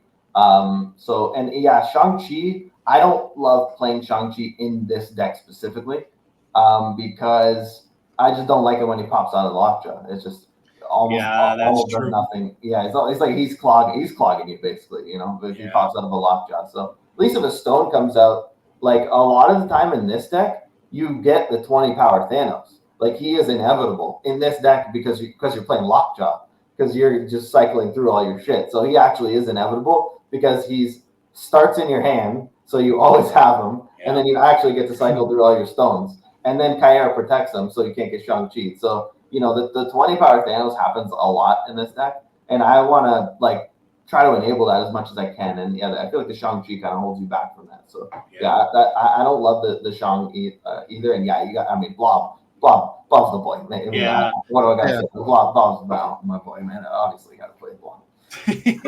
The Shang-Chi thing, you're right, doesn't make a lot of sense, because if he comes out in Lockjaw and the opponent has nothing over there, it's a wasted card. So it's just hard to when are you gonna play him? Because look at your deck, you're gonna have a bunch of 6s. When are you gonna play Shang-Chi? It's true. You'd have to not play Magneto. You have to not play just another 10 power card, and at that point, you're showing away a 10 power card. Well, you could just play your own 10 power card. What's the difference, right? So I don't know. I don't love it, but I get it. Obviously, into Arishem, it's a great card. So I can't, and it's just one of the best cards of all time. So I can't chirp it too much. No, it makes sense. Yeah, you'll have to send me over your list when we're done. You'll have to Twitter or tweet it to me over, or DM me with it or something, because I want to try it out too. All right, so the next one. This is my list that I hit Infinite with, and I told I'm close to hitting Infinite with this month. I don't know what made me do this, but I'm like, you know what? Now that I hit Infinite 1 month, I'm going to be a goof, and I'm just going to try an old list that I used to play all the damn time. I know that this deck here is probably the deck I know inside and out. I have played this probably more than any deck I have ever played in the game. Now, obviously, Red Hulk's a new addition, relatively new since he's come out. But this list in particular, I've played this a lot. And I decided, you know what? I'm just going to be an idiot, and I'm just going to try to play this and see where it gets me. Well, it got me 20 levels. From 73 to 93, I got with this deck. And all this is a simple ramp deck. This is an old-fashioned Nebula, Daredevil, Jeff, Green Goblin, Electro, Wave. There's your ramping. Shang-Chi, Hobgoblin. There's a Professor X in this deck, so you can shut down a lane if nobody's paying attention to your Nebula and Daredevil, which you try to end up stacking, and then you can move Jeff. You can even have Jeff in another lane, move him back over, play the Prof X, and you lock that lane down. Or if they get a Goblin in there, they have a Green Goblin, you can lock it down there too. And then you've got Galactus, and you've got Goliath, and you've got Red Hulk. The funny thing about this I've seen is that no one expects the Galactus, and I can't understand why, because the list is so obviously a Galactus deck. It's so obvious. And you see the Goblin coming up, but I guess maybe people, because Junk is out there, that they see the Green Goblin and they're not thinking of Galactus so much because of Junk. I don't know, but I got away with so many Galactus plays, and then the Goliath just finishes it off. It doesn't matter what they're playing. You play the Goliath next turn, and unless they throw out something big, that's not going to matter. But other than that, you're going to finish them off with that Goliath. So I don't know. I've had a blast playing with this. Now at 93, I've been playing a little bit. I'm kind of stuck now. I don't know if it's going to go any further or take me much further than it did, because I'm starting to lose. Arishem is just a nightmare matchup usually for me. And I'm starting to get beat by Surfer is the one I beat very consistently with this extreme, because I could always pick out where they're going to play their stuff. They'll clog their lanes. They'll always have that one lane where they're going to want to play the Wong and the Mystique and the Surfer and all that business. And if I have Goliath, it's game over. So it's just I've taken cubes off of Surfer players with this, but other than that, it's getting a little tricky now. But yeah, thoughts on Galactus, guys? I'm trying to bring him back, man. I'm trying to prove that I could say Galactus is not dead. He took me to Infinite this month, and I know that I think there's somebody else out there that beat me to it because they did it too. But I think it was a different list than this. There was another one floating around that looks a lot like that one I shared with you guys the last time I was on your show. The Destroy one, yeah. Yes, yeah. There's another one around though that they changed up stuff. They took Ultron out of that list, and they put some other things in it that were more destroy oriented. I think they have a death in there and a null in there and stuff like that. So they made it a little more destroy friendly, but I'm out to prove it, man. We'll see. I don't know if I'm going to get much further than I did with him, but hey, I got the G-Man back to 93. I'm pretty happy with that. Well, I would say, first of all, I think you can make it. I think you can do it. You know, like this is great. I love this list. I think you make a good point, Joe. You might be a little bit disguised as a junk deck. Yeah. You know, we used to, you know, back in the day, you know, you see a Wolverine, it's Galactus, you know? Oh, yeah. Yeah. Sure. People don't even think destroy. Like, I just see a Wolverine, I'm like, yeah, I know what's happening here.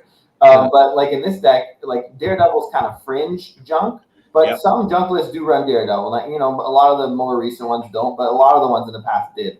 And Daredevil just makes a lot of sense in junk, right? So the Daredevil's not that much of a giveaway. Nebula's for sure a junk card. Green Goblin's definitely a junk card.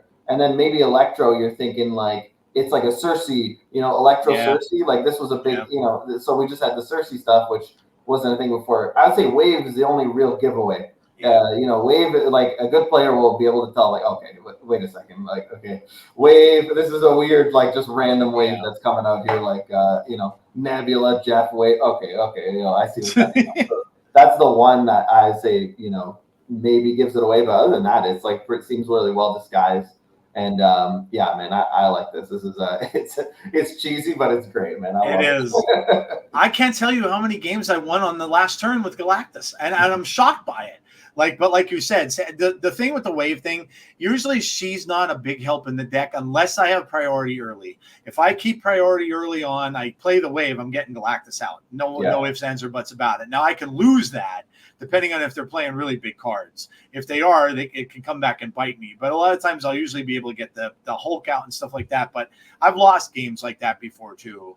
But yeah, no, I agree with you. You know, when I'm looking at it now and I saw the Nebula, and then you're right about the Daredevil comment, and then the Green Goblin, it must be that they're thinking and that probably serves it even more, because then they're filling their lanes, thinking that I'm just going to throw over rocks or something else up there, and then that's going to make it even better for me to beat them with that. But yeah, and dude, I love that Galactus variant too. It's sick. It's sick. Dude, that's the one where Kyra is on the bottom. He's reaching out for her on the bottom of it. That's from a World War Hulk comic book. And actually, she kicked his ass, which is really, really funny. She totally wiped Thanos, like in that. She just destroyed him, like wrecked him. But I love the variant. As soon as I got it, I'm like, oh my God, this is amazing. I'll always buy every Galactus variant. I think the only one left that's even been data mined now is the Chibi one. Otherwise, I think they're all out. So I don't know. I'm sure they'll make more down the road, but we'll see. But yeah, go ahead, kid. I mean, I'm just having a blast with this. Dude, I love it. That's the main thing. You just gotta have fun, right? If you're having fun, that's the main thing. Yep. I don't know if you're seeing a lot of CLOG on your way to Climb, but CLOG is just horrible. Yeah, horrible matchup for this. Yeah, it is. Especially with the Viper change, now that Debris is a real card. Yeah, Debris just shuts down this deck. Well, not this deck, but the Galactus portion of this deck. Yeah, it does. I mean, you have a lot of other stuff to counter. Yeah, if they're not playing a Nihilist, you could, and most CLOG decks aren't these days. You could probably make some shit happen here. I mean, you're not playing Galactus, but the rest of your deck is still alive. You know. Yeah. Like Elias, awesome against CLOG. They're all on reveal cards. You know. Yeah, Red Hulk's good too. Yeah, the Daredevil's sick. Daredevil's Daredevil's such an underrated card. It really is. I was saying Daredevil and Eliath were the MVPs of the deck. Professor X would sneak in wins for me and get a lane for me to win. But Daredevil and Eliath are no doubt the two cards that won me the most games for it, I think, so far. So yeah, I'm just having a blast with it. It reminds me of old time playing Snap. And it just, every time I use it and I see the Galactus animation, I'm like, yeah, this brings back great memories. So I've got another one here. This is. Wait, hold on, Joe. Go ahead. Real quick. I just want to throw something out there. I'm not saying do it. I'm not recommending this. I'm not a Galactus gamer. Okay. Yeah, no. You're the Galactus gamer. You know, I trust your own instinct. I'm throwing an idea out there. Yeah. Have you thought about replacing Professor X with the card Blink? So you play a ramp card, and then if you don't have a good clear Galactus kind of play that you can see. Little blink action. Maybe Blink pulls out your Galactus. Maybe Blink pulls out a Red Hulk, Elias even. It's a good point. It's kind of interesting. I'm just throwing that out there. Okay. I just want to give you a little, just throw it out there. In a deck like this could be kind of interesting. Yeah. Why not? I mean, sometimes you can blink in a Galactus if you know that that's what you have, and you can win a lane with it. If there's nothing else on that lane. So that's it. That's not a bad idea. Like I said, I've been having some issues with it now that I'm at 93. I seem to win a little bit, then I lose a little bit, then I win a little bit. So maybe the change will be good. I'll give that a shot. Pull out a Hobgoblin, Hobgoblin pops out of there. I think you're pretty happy with that. Yeah. Right? For sure. Yeah. 7 -8. Yep. -8. Absolutely. Absolutely. It's an idea. The Professor X in here has the new black matte border on there. It does look cool. And I think so far it's the only cards I think that I've seen that looks cool on is the ink cards. It almost makes them look smaller because the black border is there. Makes the picture kind of look smaller than the rest of the cards. But I think it looks sick on ink cards. I really do. I like it. Next one, this is the CLOG deck that we were talking about earlier. This was TLSG's list. This is Nebula, Titania, Hazmat, White Widow, Green Goblin, Magic, Debris, Viper, Shang-Chi, Ajax, Doc Ock, and Red Hulk. We talked about this a little bit earlier and how you can maybe swap out No Big Deals with saying Cannonball. You can put him in for Ajax and take the Hazmat out of there as well and put in the Hood. So this is just a big deck right now in the meta, and a lot of people are playing it. Doc Ock has now become – somebody put a post on Twitter, and I was laughing at it. They put up a picture of a Doc Ock card, and they're like, who ever would have thought that Doc Ock would be a card that everybody's crying about to be nerfed in this game? But it's been pretty sick in a lot of lists, and especially that Arishem list that's out there too. But yeah, CLOG seems like it's pretty good in the meta right now. And Kid, you were saying the same thing. Yeah, it's very good. Safety Blade also has another list that doesn't have Doc Ock and Magic, but it is an Ajax Hazmat junk list too. Yep. That's a good one. That's one I've been playing as well. Has Carnage. Carnage, really good tech card right now in the meta with the CLOG. Just cleans up the lanes. It's awesome. Yep. Very true. All right, so let's go on to, we got a card coming out. This is this week's, yes, I believe so. Copycat comes out this week. She's a 3/5. A lot of people looking at this card as going to be the best card of the month, although Cassandra Nova is going to be good as well. But she's a 3/5. When you draw this, steal the text from the bottom card of your opponent's deck. You're getting deck information. That's one good thing, I guess. You're knowing what they're playing. You're also knowing what they're not going to get. So if you get the text off of the bottom card and it's a Silver Surfer, well, you know they're not getting that card. So that's a +2 for you in snapping. But what do you guys think of Copycat? Okay, wait, hold on a sec. They lose the effect on their surfer? Yep, steals the text. Wow. Okay, you go first, kid. That's news to me, actually. This card, I never processed that part of the information. I think this card is ridiculous. And on top of that, I think it's easily going to be the best card of the month. I'm not. I'll pull no punches there. I think it's easily the best card of the month by far. I think it's going to be so versatile. It's a 3/5 with virtually no downside at all, only upside, and a lot of snap conditions too. Not only are you stealing, it's got downside. Well, it's not, Yeah, not really, but Infinite, Giganto. Yeah. 0. Yeah, people have to actually be playing those cards. Yeah. 3/5 Galactus, baby. Let's go. High evolutionary. Yeah. But this card and the second inner confirm that when it steals the text, the opponent does not know which card it stole from. Nice. So it's not like Red Hulk. You don't get to see what happens. So you have all the information, and you're playing a 3/5 that is likely going to be insane because any card that people put in their decks is usually a good card. It's not going to be great against Arishem, obviously. That's going to be a dice roll. But I think this is going to be one of the premier 3-drops in the game, if not, one of the best 3-drops, period. It's an insane card. It's great. And it's good. It's going to be a ton of fun. I actually can't wait to play this card. Yeah, me too. Yeah, plus it's a good stat line. It's that premium 3/5 stat line too. So, yeah, I agree. I think it's going to be a lot of fun too. No big deal. Yeah, no, I agree with Kid that I think this is the best card of the month. I'm pretty high on Cassandra Nova too, Joe. But I do think I think you know we Glazier asked us to do like the survey ranking or whatever. Yeah. For the cards, and yeah, I had Copycat as number 1 as well. Cassandra Nova at 2. For the month. Yeah, the card seems really sick. Ton of snap equity in this card. I mean, that's really the what it comes down to. You could open with Copycat and imagine you get just let's say you get Iron Man, right? Somebody turn 1 snaps you, there's not you can't just retreat. What if you have a decent hand? They just turn 1 snapping you. But they have a 3/5 Iron Man. They have a 3/5 Iron Man. And there's nothing you could do about it because you can't just leave every game where they're just randomly turn 1 snapping.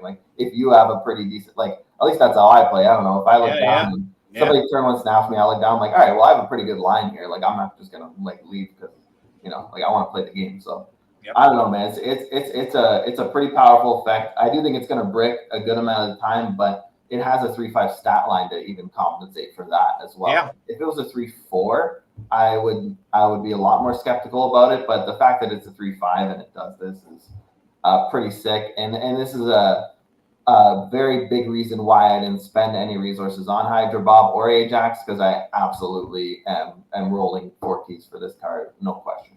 Yeah, I agree. And plus, she comes with that awesome Thanos, so I want that Thanos variant too. So I'm definitely I'm opening caches for her. Kid.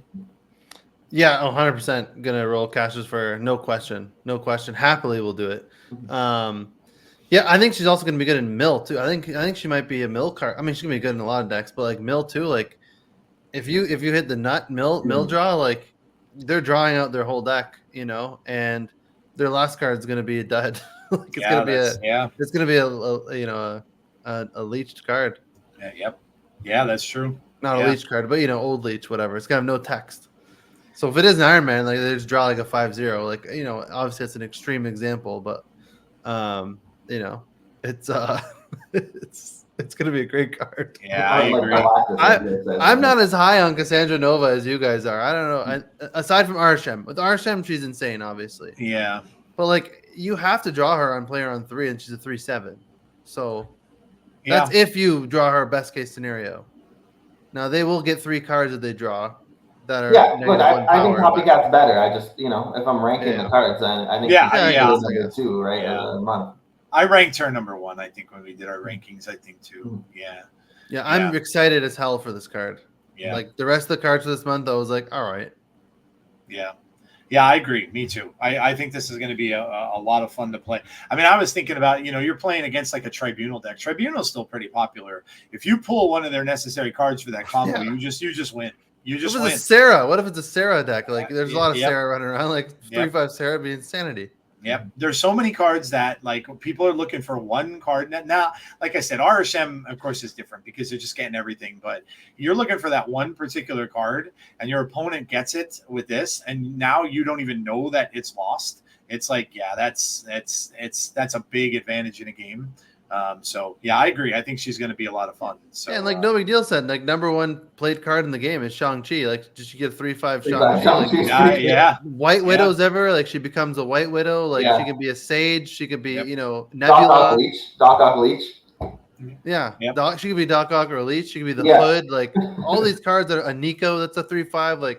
All these cards that are so good are, the only thing she wouldn't be probably good against is probably a junk list, because imagine imagine you grab a goblin and then now you're giving the player a 3/5 card. Yeah. But other than that, no, I mean, other than that, I can't really see that there would be any weaknesses to the card.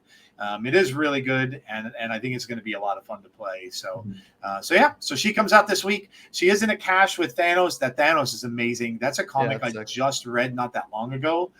It came out last year, I think, and so it looks awesome. I usually end up getting all of Thanos' variants too. So, cool. All right. In fact, there it is. There's the Copycat variant, and then of course you're getting Cole as well, and Thanos is in there also. So if you want to play that Thanos deck that we were just talking about a little earlier, probably not a bad week for you to get Copycat, and then you get Cole there too, and then you can get Thanos as well. So if you don't already have him, so. not bad. Pretty good spotlight cash. There. Yeah, flex him. That's great. Oh man, I love it. I love that you have the logo on your t-shirt. That's amazing, man. You gotta love merch. You gotta love merch. This came out. So this is the border thing I was telling you guys about. Now, the funny thing about this was they put this out in two ways. You can get it for gold, or you can just buy it. Now they valued this at $100, and then 8,000 gold. And then you're getting 4,000 credits back. You're getting, who cares about boosters? But you're getting 12 of these borders. I had the gold anyway, so I figured, I wanted to see what the borders look like. And they're cool. Here's the thing, though. I wouldn't necessarily recommend them unless you have a lot of ink cards. They look really good with the ink stuff. Otherwise, they are a little hard to see. They have a little bit of a blue tint on them, but other than that, I don't know if there's a lot of people that are going to want these unless you have a lot of ink cards. But I just wanted to bring this up mainly to discuss with you guys. Like, I don't know, maybe this is something that they might be thinking about doing in the future, not necessarily with bundles or with borders, but maybe they're going to do things where they're going to offer a choice, because that's what it really got me about this, was that there's a gold choice and a cash choice. So I was kind of surprised when I saw that. But I don't know. That's why I just wanted to run it by you guys and see what you think. Like, maybe that's something they'll be going through and going with in the future. I love it. I want them to keep doing this. Cosmetic stuff, put them on, a lot of money for cosmetic stuff. Yeah. Even if these are like pretty exclusive borders. It's great. It's a little, I didn't get them because I'm like, whatever. I don't care that much about borders personally. Yeah. Once in a while, but like, I think it's awesome. I'm happy they're putting these bundles at $100. I wish they put the other ones less, like the other $100 bundles they have, like card ones. Card ones. I know, but it is what it is. It's great. Cosmetics, I think I'm happy when they make them expensive, and to offer gold and cash, I think is a good look for them, because then the players that are like, free to play, if you can save a bunch of gold, because there's not much stuff to buy with the gold, and if you want the cosmetic stuff, great. If not, then you can just use it on credits, I guess, if you really want. But it's cool. I did do some research into this bundle a little bit. So for gold hoarding, resource hoarding casuals like myself who are hoarding resources, don't quote me on this. Because I'm comfortable taking risks in my life personally. A lot of people aren't, but I did look up the data mines, and I think I want to say end of July 25th or something. I think there's a sick gold bundle coming out. I was like you, Joe. I've been saving up gold because the last couple gold bundles I thought were like kind of dog shit. Like there was a 4K one that you get like 3K tokens. It was like. Honestly, like the Token Tuesday has been like the best gold bundle in the last month. Like honestly, the big one, the one that's like 1,200 gold or like 1,500 tokens or whatever. The big Token Tuesday one has honestly been the best that I've seen, and I did buy that. But I have like 9K gold, and I'm not gonna get this because I'm pretty sure a week from now there's a really good 8,500 gold bundle. And it has like 4,000 tokens and like a bunch of other shit attached to it. So look up wherever you look up data mines to confirm. Don't just take my word for it. But I'm pretty sure there's like a really good one coming in a week. So I would say if anyone is free to play and they're thinking about getting these borders, I would say at least look it up and maybe wait a week, because I'm gonna be buying the 8,500 one coming out in a week from now, and I'm really excited to get my token bank up a little bit, Yeah. They are hard to come by. Yeah. No, makes sense. Look, anytime you can get that kind of stuff and you can get it for a relatively good cost, because tokens are hard to come by, and so is gold in a lot of ways.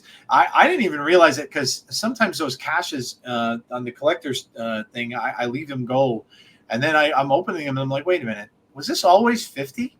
I remember them being 100, unless I was remembering wrong. But they're 50 gold caches now that they're giving you in there instead of 100. So, that gold and that is hard to come by. Yeah, good stuff. All right, That's my Ink Professor X a little up close. If those of you who are watching on YouTube want to see it, that's what the black matte borders look like. So in essence, you got that little bit of it's a little bit of shine to it on either side, but it really, really shows off these ink cards really well. It looks awesome. Yeah, the Thanos is amazing. I have a gold shot, the new gold border for him too, for the gold version of this card. But yeah, the black just looks sick on the comic covers. I love the ink comic book covers. I do, because to me, like that's their original. That when they would send a print to get ink, that's what it would look like. It'd be all black and white. That's how they drew them. So that's the initial art. With the art, I actually went. It's funny. I went back and I talked about this on my show in my Comics Corner because I went back and I read this book. I haven't read it in a while. I totally forgot. They took scenes from this right out of the book to put in the films. The scene where Hulk comes crashing through the Sanctum and falls into the Sanctum to tell him Thanos is coming. That was never Hulk in the book. It was Silver Surfer, and I forgot all about it. That was Silver Surfer who actually did that, and I'm like, oh damn, I forgot about that. I forgot all about this. But yeah, one of my favorite comics ever that I've ever read, and it's when I got introduced to Thanos and Death. And of course, you could see Mephisto in the back too. But yeah, I love this card. This is one of my. It's right up there with my Man Thing comic cover and the Galactus one. They just look amazing. But it does look good on the ink cards. And then there's Mockingbird there too. I love this variant of her with the ship.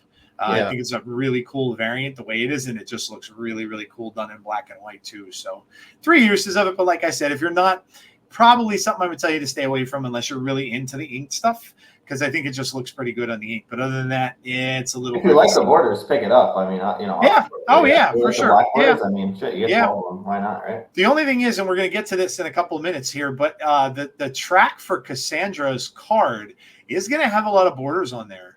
So you're going to be able to win a lot of borders. Now, they're not as many. I think you're only at like 2 or something like that. But there are borders that are coming in that track for a card. So this is, I'll just touch on this real quick with you guys. Oh, man, was I pissed.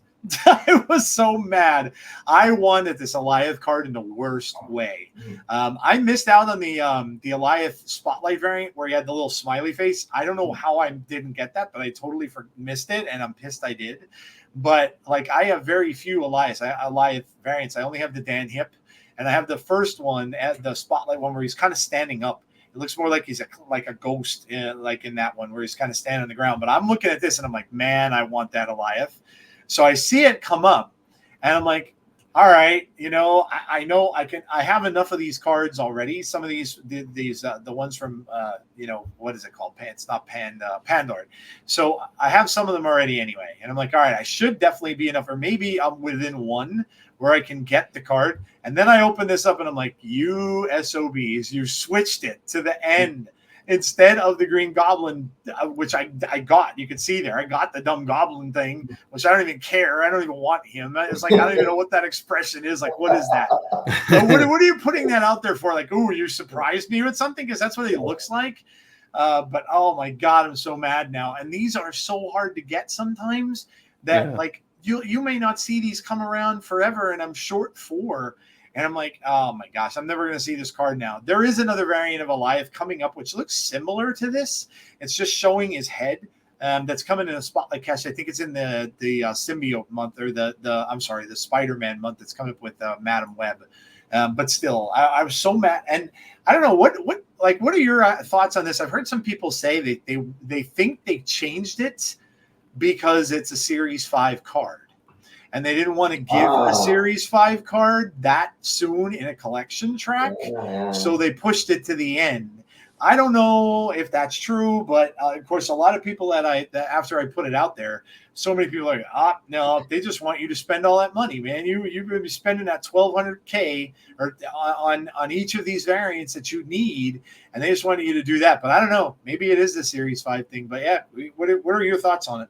Well, I would say to that, I think that is probably unlikely, even though it makes sense. Like, the logic makes a lot of sense, right? Yeah. If you get a variant, that means you get the card. Right. And, I'm sure all of us have used that, when we were on our Series 3 grind trying to get collection complete. I mean, you get those variants in the season pass, and you're like, oh, shit, nice. I don't have this card. This is great. Like I did with Wasp. I think that happened with me.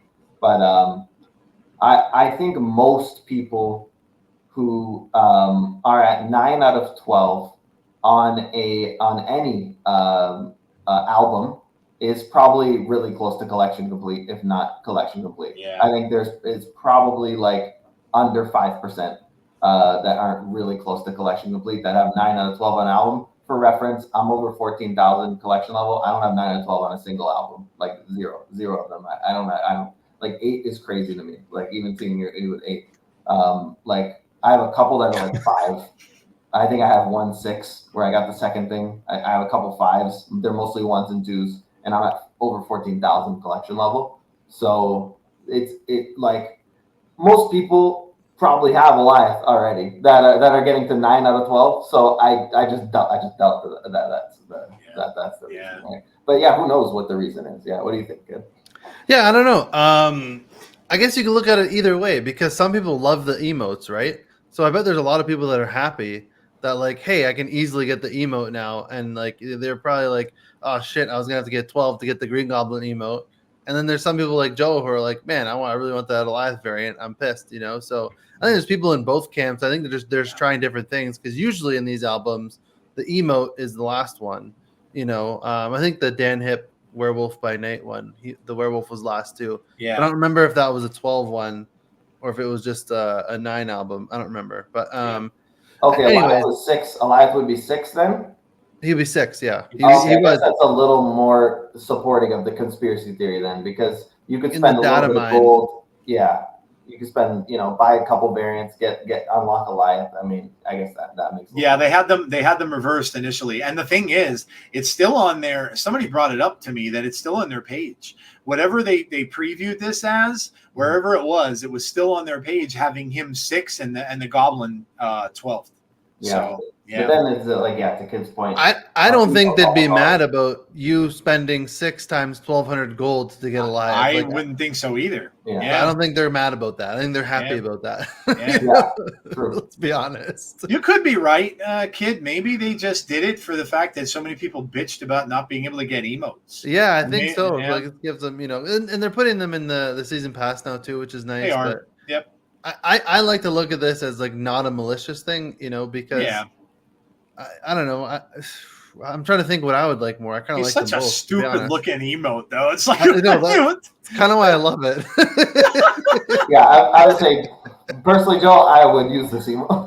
Yeah, I don't even know. Like I have it now, and I don't even know when to use it. I'm like, I would use it when your opponent does something that's like pretty crazy. So like if they like get a crazy Scarlet Witch or like a Legion, like say they play Legion. Legion. Yeah, like you're shot by it. Yeah. Yeah, even if they play Galactus, you got to just throw this thing out. Or if there's like 3 bad locations, and that third location flips, and it's like there's 3 like horrible locations. You can play like, what the fuck is this game? That's true. Yeah, that's kind of, maybe that's what it is. Maybe it's a WTF emote. Yeah. Whoa. Yeah. But that variant is awesome. When I saw that, I was kind of a little mad that it was in an album because I was like, man, if that came out, I almost would have spent 1,200 gold on just that variant. Yeah, it's really cool. Goliath, so I don't even have a Goliath variant, so I would definitely love it. Yeah, I think they're just trying new things. They'll see.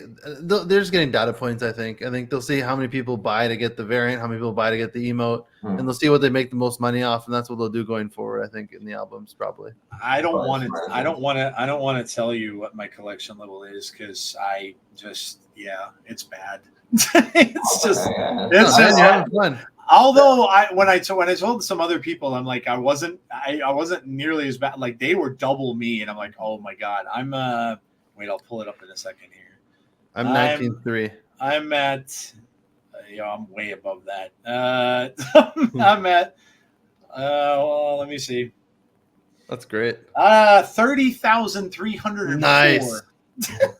That's amazing. But and then I'm like, mine's bad. But then someone was telling me they're like, and they showed me theirs. They were at 77,000. I'm like, holy shit! I thought I was bad. That's great. Hey man, listen, like if people, you guys have fun. That's it, right? That's like we said at the beginning of the show, man. That's what it is. Yeah. There's nothing wrong with spending money on your hobbies. I mean, I know car guys. I don't know if you guys know any car people. Like, you guys get 50K, 100K. Like, into just bullshit, like unnecessary car expenses. Like, oh, I need this to drive. Like, no, you don't, man. Like, you could spend $100,000 less and be driving no problem, with a like functioning car. But like, you got the car guys, they love to buy parts, mess around, I always go back to the defense, like when, if my wife would say something, I'd be like, listen, I could be spending my nights in a bar, drinking my life away and spending a whole crap ton of money on booze. That doesn't fly very often, but hey, I try it. So buying borders is better. Right? Yes. Other card games too. I mean, you're spending so much for the cards themselves. Dude. Insane. Yeah. When I used to play Magic in the 90s, oh my God, you'd be buying boxes of cards. You'd have to keep up or to get the sets. And most of the time you buy 2 boxes when the set comes out. They're $120 a piece, and that was back then. So yeah, I mean, it's no matter what you do, and whether it's a game like this, whether you're buying video games for a gaming system, they're $70 a pop now, or whatever it is. Yeah. Like I said, hey, whatever it is, at least I just pray to God that this doesn't do what that last Marvel game did when I was doing this similar stuff and just folds, because then you're like, oh Jesus, what did I do? I doubt it. They had $100 million raise from a venture capital firm for Second Dinner anyway, not for this game. I think they're going to be okay with whatever they're doing next and stuff like that too. So, all right. So look at this real quick.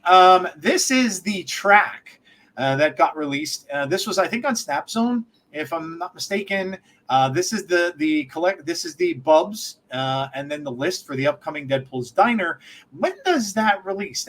Is that out this week, or is it out the week? No, it should be this week. Yeah, I think it's a 2-week event. So so it's going 2 weeks. So this should be coming out this week. But yeah, it just lists here some stuff. And this is what I was saying before. So you could see this is the start of the Bubs. So you start at 240.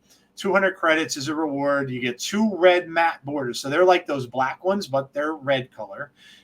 There's boosters in here, a mystery variant at 350, 100 gold at 400. So there's gold. There's Bubs you can get here. Bub refill upgrade. I'm not sure what that is. And then there is a Cassandra Nova Avatar is first on that list. So that's a 1,500 Bubs. Then you go up from there, a Bub refill upgrade again. I would imagine that just makes you get more, allows you to get more Bubs. I'm guessing, guys. I don't know. I'm guessing at that. Yeah, probably. Yeah. And then there's the red map borders again. Upgrades. Gold, loves dubstep, so you get titles in here too. The Bub Mart level up, I think, levels up the whole store. There's a mystery variant in here. 300 credits, Bub Mart level up, and then black matte borders. So there they are. So it's the red and black matte borders are all in here. Then you get a card back, which is kind of neat. That's the Bubs card back there. Adorable. I like it. Yep. That's 400,000. You're getting up there. And then the Mart level up is 600K. And then you go to $1 million. And then you get 3 blue and 3 red distressed borders. I don't know what they are. Yeah. I don't know what they are. I don't know what distressed means. Like distressed on like a book cover means it looks like it's been used. So it looks like a little white and red, or maybe it'll be white and blue. I'm not sure. Yeah, they had him on the. Oh, did they show them? Yeah, I think they showed him on like a Thor. Okay. When they had I forget what it was, but they look cool. They're like red. They're red and blue, and then they have like kind of like chunks taken out of them a little bit. Like they look distressed, and the behind it's kind of like silver. So it almost looks like an old book. Like if you're looking at an old book. Yeah. Okay, nice. Yeah. All right. And then there's Cassandra's base card at 15 million Bubs. That's when you'd get the base. There's another level up. Then you get the variant avatar at 50 million. And then you can see in the bottom, there's more borders, blue and red distress. That's at 100 and 200 million. And then you finally get to the end, and that's the Cassandra, the variant, where she's sitting on the chair for those of you listening on audio, and that's 500 million Bubs. There is a section here that says if you run out, you have to wait for them to regenerate. Nice Wolverine flavor, or purchase them from the Bub Mart with gold. So you either have to wait 8 hours, I think that is, for everything to replenish, or you can buy them. Here you go. The amount you regenerate depends on what milestone known in game as the menu upgrade. So that's what those upgrades are. So when you get to those, you're gonna keep starting again at that amount. It reminds me of there's another little mobile game I play. It's Monopoly Go. It reminds me of that. Like your dice rolls regenerate over a certain amount of time with that. So if you run out of dice, you have to stop playing, or of course, like they're doing here, you can pay for more dice so you can keep rolling in the game. But otherwise, then you sit and wait for your hourly, whatever that's going to be, until you get more bubs. So it sounds very similar to that. And then it says, let's see, what milestone known as in-game menu upgrades you reached on the reward track, for example. So yeah. So I mean, what are your guys' thoughts? Because I haven't talked to you guys about this yet. What are your guys' thoughts on the Deadpools Diner thing? I kind of like it. I mean, look, we're getting, and which I wish they would have talked about this to begin with. We're getting a free card. Any way you slice it, we're getting a free card. I don't think that that's going to be that hard to reach, even though it says like, you know, you need 1 million, whatever she was, 50 million bubs. I don't think that's going to be that hard to get. But I don't know. To me, everybody's asking for a new in-game mode, right? This is a new in-game mode. You're getting a free card out of it. You know, if you're crazy and you really want to spend gold to buy, you can technically. So I don't know. I really don't see any bad parts about this. But yeah, what are your guys' thoughts? I think it's great. I think it's gonna be a lot of fun. Yeah. I'm real excited to play. Yeah, and then the developer said that it's not going to be difficult in their minds to reach the first Cassandra Nova, like to get her, which I don't think it will be, because your bubs, I think they like double on like turn 4, 5, and 6 if you don't like, they're kind of like snap or whatever. So I think like they continue to double. And then once you reach a certain level like of bub regeneration, like you can never go below that. So like once you get to like, you know, if you're at like 1,000 bubs, like you're never gonna go under 1,000. Like once you get to a certain like a certain level, right? And then the next one might be at like 10,000. Then once you get there, you can never go below 10,000 when they regenerate. That's a cool built-in kind of like, you know, feature. Also, another thing, the dev said that there's going to be bots in this mode as well. Yeah, so you're going to run into bots once in a while. So yeah, who doesn't want to abuse some bots to like steal some bubs off them, right? Get a free card. Some bubs, yeah. It's going to be awesome. Bots are so recognizable now too. They always play the list now. They love Destroy for whatever reason now. Yeah. They're always playing Bucky Barnes and they don't kill him.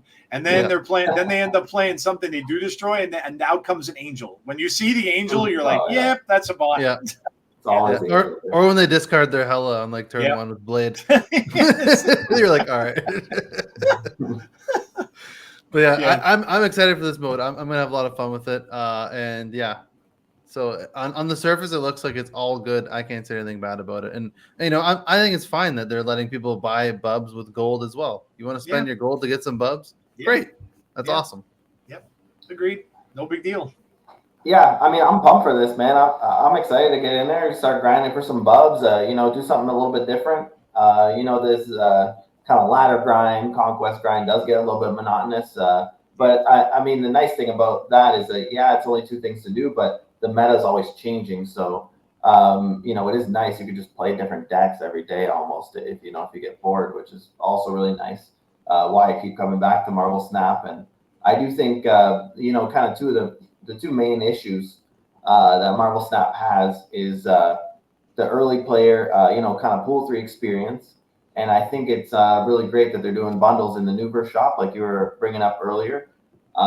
Where, you know, people could actually target and, you know, spend money and get a pack of Series 3 Destroy cards or whatever, you know. They should do like an on-reveal one, I think would be good, because a lot of Series 3 stuff is. Even junk, you know, like you said, you know, like Viper, Daredevil, those are both Series 3, right? So I think that's a great way to start improving the Series 3 experience. And then the other problem that Marvel Snap has is you don't want the players who have been playing forever to get bored of the game and drop it and pick up something else, which I mean, I'm seeing on Twitter a little bit these days. So I think a good way to do that is add new game modes and new stuff to do rather than just the same ladder thing. I mean, you know, you play this ladder, even if you get to rank 1, you don't get any reward for it. It's kind of thankless. So it's like, if they're not going to like host tournaments, you know, and shout out to SnapCon and Felicity. I bought my ticket today. Man, are you guys going? Going. Really? I bought the T-shirt. Let's fucking go. I'm fired up. Sorry, what were you saying, Joe? Go on. No, I was just going to ask you if you. That's awesome. I had her on the show. Oh, that looks like so much fun. She went through like all the stuff. I know you guys had her on too. She went through all the stuff that they do and everything like that. And when we were done, I'm like, oh my God, I would just love to meet everybody that I've had, like her and, you know, you got everybody else that I would love to just meet face to face. And then I was talking to Gunny, and I'm like, and Gunny goes, yeah, man, there's a really cheap airline that you could take out of Pennsylvania down to there, and I could hook you up with that, and blah blah blah. And I'm like, oh my god, I would love to go. Yeah, flying domestic's not bad. Yeah. You could stay in our room, Joe. Stay in there our you room. go. I got a suite. Did you really? Yeah. Nice. Was it the same place that the convention is, or that the tournament? Did you really? Yeah, That's I think awesome, it sleeps dude. 4 or 5. Me and No Big Deal can cuddle up on the king bed. You can have the pull-out couch if you want, man. Yeah, man. We'll do what we need to do. Oh my god, man! I would love it. Like just all those people and everything that I've talked to and stuff like that along the way, and plus all the stuff she talked about, like the tournament itself, and then the what was she saying? The game shows and stuff that they have throughout the course of the day, and all that stuff sounds like so much fun. Yeah, stop buying variants from now until. All right, and just buy the season. Just buy the season pass, right? And that'll be your plane ticket. that would do it, probably. Yeah. That's awesome, though. That's great. And to that point, it's like that stuff is all community driven, right? Like where Snap Judge League is community driven. I mean, Second Dinner's not doing any of this stuff. This is the kind of stuff that keeps the game alive, and they're not doing it until now. I mean, Deadpools Diner is it draft mode? I mean, I wish it was draft mode, but it's not draft mode. But it is something to do. It looks really interesting. I'm actually pretty pumped that there's a bunch of borders in here. Actually, I really like the borders, but I just don't want to spend like a bunch of gold. I did buy one green cosmic for Mysterio. I showed you guys, but that's the only one I've purchased so far. But I'm really pumped. We're gonna get all these borders and get Cassandra Nova, which seems like a good card, fun card. Basically for free, just for playing the game. So I'm very excited to play this mode, and I'm happy it's in the game, and nice 2-week event. Kudos to Second Dinner. They're improving the 2 areas that I think they need to continue to improve. I think there's a lot they could do for the Series 3 players that they're not doing, but having the bundles in the Nuver shop is a really good start, and so is this. So I'm excited. The one negative I'll say, if I have to try and fish for a negative, is that I kind of wish it was all month. But maybe 2 weeks is enough. Like maybe after we play it for 2 weeks, we'll be like, all right, 2 weeks was good. They were right, But like I in my head thought it was going to be a month. I did too. I thought start of the month we were going to have Deadpool. That's what I thought it would be. Yeah. I thought that was going to be the case too. Maybe it's because they have alliances coming at the end of this month too, and maybe they didn't want to run it over or something like that with this and have them both in there. Although they're 2 separate things, but I don't know. That could be too. Yeah. It's gonna be fun. Yeah, no, I agree. I'm looking forward to it. It's something different, and how many people are just asking for different play modes. So alliances, I'm looking forward to too, because I think that's going to be awesome. Just I don't know. The only thing is, I hope they answer questions about that soon, because I want to know if you could join more than one, or if you're only allowed to have one or be in one, and all that kind of stuff. There's a lot of questions I have about that, because I played a lot of World of Warcraft, and I was a guild master for a long time in that. And I remember what the rules were of the guilds, that they were limited to a certain amount of people, and you could only be in one at a time and stuff like that. So that makes it difficult, especially if because I have people, and I'm sure you guys have had too. I've had people asking me, "Oh, are you going to start an alliance and stuff like that?" So, and that's going to be hard, because how the hell do you pick if you're only allowed like 20? Let's say 25. How are you going to pick? And I feel, even those bigger content creators, if they're gonna do something like that, it's like how do you? Oh yeah, like Cozy does one. He's I don't think Cozy's even gonna have. I don't think he fans of the channel. Like I don't think he's gonna have any subscribers. It's gonna be him and like his friends, other creators and friends. There's too many freaking people. But. I think they'll probably start with 25. I don't think you're gonna be allowed to be in more than one, because then people can just farm resources easily, right? You can be in 10 of them and just farm all the resources easily. Yeah. But I think what they'll do eventually is, if it's successful and people are liking it, I think they'll eventually add more, like 25. Then they'll add like, okay, you can have 50, and like in 6 months, and I'm like, all right, alliances can be 100. I think they'll end up doing that. I think they'll expand it if it ends up being successful, because why not? Yeah, you're probably right. They would even if they go this route, this is how World of Warcraft would do it. They would let you pay gold to make your guild bigger. So that could be a route that they go. I would do that. Yeah, I would too, because the goal was. I'll do it for the filthy casuals. If I can spend some gold to get the boys and girls in. We got more than 25 people. Yeah. Yeah. You know, I'll drop the cash for the people. No big deal. I'll do it. Yeah. No, I'll chip in for that for sure. Yeah. Yeah. I like the chat feature. I think that's phenomenal. That's going to be so fun. I love the fact that you're going to be able to talk to people in game. Finally, it's so important. I think for the advancement of the game, and the fact that you could share decks and all that kind of stuff. I think that's great. Yeah. So yeah, awesome. Awesome. Well, that is about all I've got. I don't want to keep you guys for very much longer because I know No Big Deal is on the same time as I am here in Eastern time, and it's getting late, man. We're at 11:30 here. So before we head out for the night, obviously, guys, tell everybody that listens. I'm sure they already know who you guys are. I talk about you a lot, but tell everybody where they can find you and where you should have a video coming out soon too. I'd imagine, right? You usually do yours every Sunday usually around. I just have to click render on the nice. DaVinci Resolve right now. It's all edited. I just got to render it. I just got back from a long trip from Canada, so I was a little lazy on the editing. But I was like, oh, whatever. You gotta keep the people in suspense sometimes. Right, there you go. But yeah. YouTube, our YouTube is at How Can She Snap, and our podcast is just How Can She Snap on every podcasting platform, Spotify, Apple Podcasts, all of them. There's 40 of them that we put them on.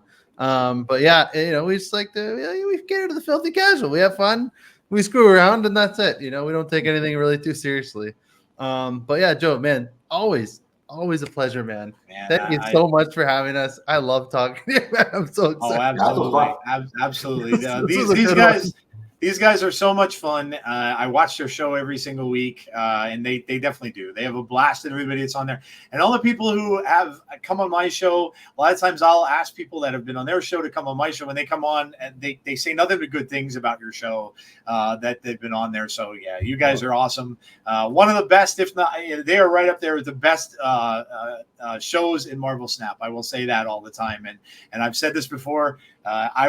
This show wouldn't be here probably if it weren't for these guys, because when I started watching the videos on YouTube and I started seeing different creators out there, I tuned into their show and I'm like, my God, they've got neons, he's got a bandana and a mullet, they're wearing shades. How can I not love this? I was a child of the 80s, so I'm like, this is phenomenal. So I'm like, I wouldn't be doing what I'm doing now without you guys. So always love you guys being on. And yeah, check out their channel, guys. How Can She Snap? Listen, if you watch Alex Kocha, he mentions their show name a lot now. He'll often say How Can She Snap on his videos. So, a little bit of a cheap plug from Alex there. I don't know. But hey, why not, right? Why not? But yeah, guys, so if you're watching this on YouTube, please make sure that you hit the like button. It's very important to fight the YouTube algorithm thing. Also, make sure you subscribe to the channel if you haven't done so already. You can kindly leave me comments. It doesn't matter. I don't care what kind of comments they are. I answer anything. If you're mad about something, you do that too. I don't care. And if you're listening to it on audio, I love you audio folks. That's where my bread and butter is. That's still where I get most of my views or listens. So, but you can always leave me now. Actually, on Spotify, they changed things where you can comment on every show. So if you want to leave comments or anything like that, please do. I will always answer that kind of stuff there too. This week, I have 2 brand new guests that I'm going to be doing. I have should be depending on his schedule, but It's Guest Gaming is going to join me. That's awesome. I believe tomorrow night could be another late one. And then I also have Zombies Go Nom Nom from the Born to Be Cosmo podcast, and of course his own channel. So those 2 are joining me this week. So I've got a full slate of stuff. Always love having guests. Everybody that comes on, I love talking into all you people and everybody who comes on. So I hope you tune in to my channel. All right, guys, that is going to do it for this episode of Snap Decisions. Thank you to the kid, and thank you to No Big Deal as always for coming out. And guys, I will talk to you all on the next episode. So be kind to one another, stay safe, and hopefully I'll see you for the next one. This is your Snap DJ signing off.